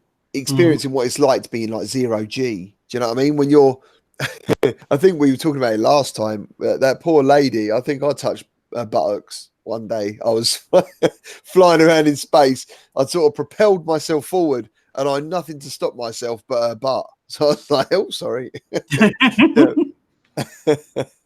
Oh dear. Do you know what I mean? do. So I played Echo multiplayer a couple of times too. So the multiplayer is free, you know, and then the campaign is $40. I didn't want to spend it. I didn't finish the game, but I still think it was worth the $40. It is an amazing looking game. It is extremely interactive. It's so immersive that yeah, immersive is the and the word. game looks so good. You know, looks so the picture looks very good. You know, and it like being on a real space station. You know, and in this case, it's supposed to be a mining facility. But wow, I just can't say enough about that game. It's amazing. It was a jaw dropper for me. Like I went when I first got on the so I've had it nearly 10 weeks, I think, roughly. I've had the Rift, and there was a lot of moments where my jaw did drop. Do you know what I mean? And Lone Echo was definitely one of them. I was like, oh my god, like this is incredible. You look at your robot hands, and like the depth where you've got the visor and you can lift it on and off, and you can activate your intercom or your radio, whatever, with like pressing your ear. Little things, you know, and yeah, it's a mind blow. Lone Echo is a mind blow. Yeah, you know what? And I want to say this to DJ. DJ, if you have the Oculus Rift, go to the Oculus store and download an experience called BBC Space. That is going to let you experience space in VR for free. You're on a space station. The space station needs repair, so they're sending you out on a spacewalk, and I guess they're gonna connect you to the robotic arm, so they can send you to the area that needs to be repaired. You know, and I'll leave it at that because it is an experience. Yeah, So it's free, so check that out. And when you're being moved around on that robotic space arm, and then you look up and you see the Earth, and oh my God, you like in a matter of minutes because of the rotation of the Earth, you'll see the sun, and then it'll disappear after 5 minutes. And And then once the sun drops behind the Earth, it looks like a solar eclipse. And then you look at the Earth, and it's because it's nighttime from where you're at, you see all those lights on the planet from the whole cities, those cities being lit up. I think it's an amazing experience. It looks great. It made me feel like, holy shit, if I let go of this thing or I become dislodged from this robotic arm, I'm going to float off into space and nobody's going to be able to help me. That's how real it felt. That sounds absolutely fantastic. It is a free experience. Yeah, that sounds cool. I've tried that. It sounds really good. So, with that being said, I'm gonna go ahead and wrap it up because it's time for me to eat. It's almost 8:30 here, Eastern time, and I haven't eaten. I don't think I've eaten since this morning, and I'm starving. And pizza sounds great. So I definitely want to eat some pizza. I think I'm gonna watch the fight tonight, and then from there, once the fight's over, jump on a PlayStation VR, get some gaming in. That sounds amazing, dude. It's nearly it's 1:30 in the morning here. I can't thank you enough for hanging around. With it being that late over there. It's all good. But me, I love staying up late when I don't have to wake up the next morning.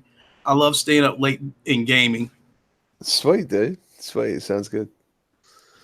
So yeah, if you want to go ahead and shout yourself out to the audience, I appreciate everybody coming by. I appreciate the comments, stuff like that. There was a lot of good conversation going on in the chat. So if you want to go ahead and shout yourself out to everybody, I know everybody knows who you are, but that's protocol. You got to shout yourself out on the way out. Oh, okay, man. I hate self-promotion. Cool. Thanks for having me on here, dude. And it's a real privilege to be able to represent the VR community with you. So thank you very much for having me. Cheers. Without a doubt, I really appreciate you coming on. And again, I appreciate everybody in the chat, checking out the stream, and I definitely appreciate all of you guys who stuck around from front to back. We've had to be on about 2.5 hours at least. But it was a great podcast. Yeah, cool, man. Yeah, it's very good. And myself, I wouldn't even care about, if we kept the ball rolling, but now my stomach's rolling because my stomach's growling. If I don't get something to eat, I'm going to eat this computer desk. So, watch your fingers, man. Whatever you're going to eat, you don't want to be biting your own fingers off. Exactly. Oh, man. So with that being said, folks, we're going to go ahead and shut it down. Whatever you're doing tonight, you guys have a good night and stay safe. Don't get in any trouble. And we'll talk to you guys later. You guys have a good night. Beautiful. See you later, guys. Thank you.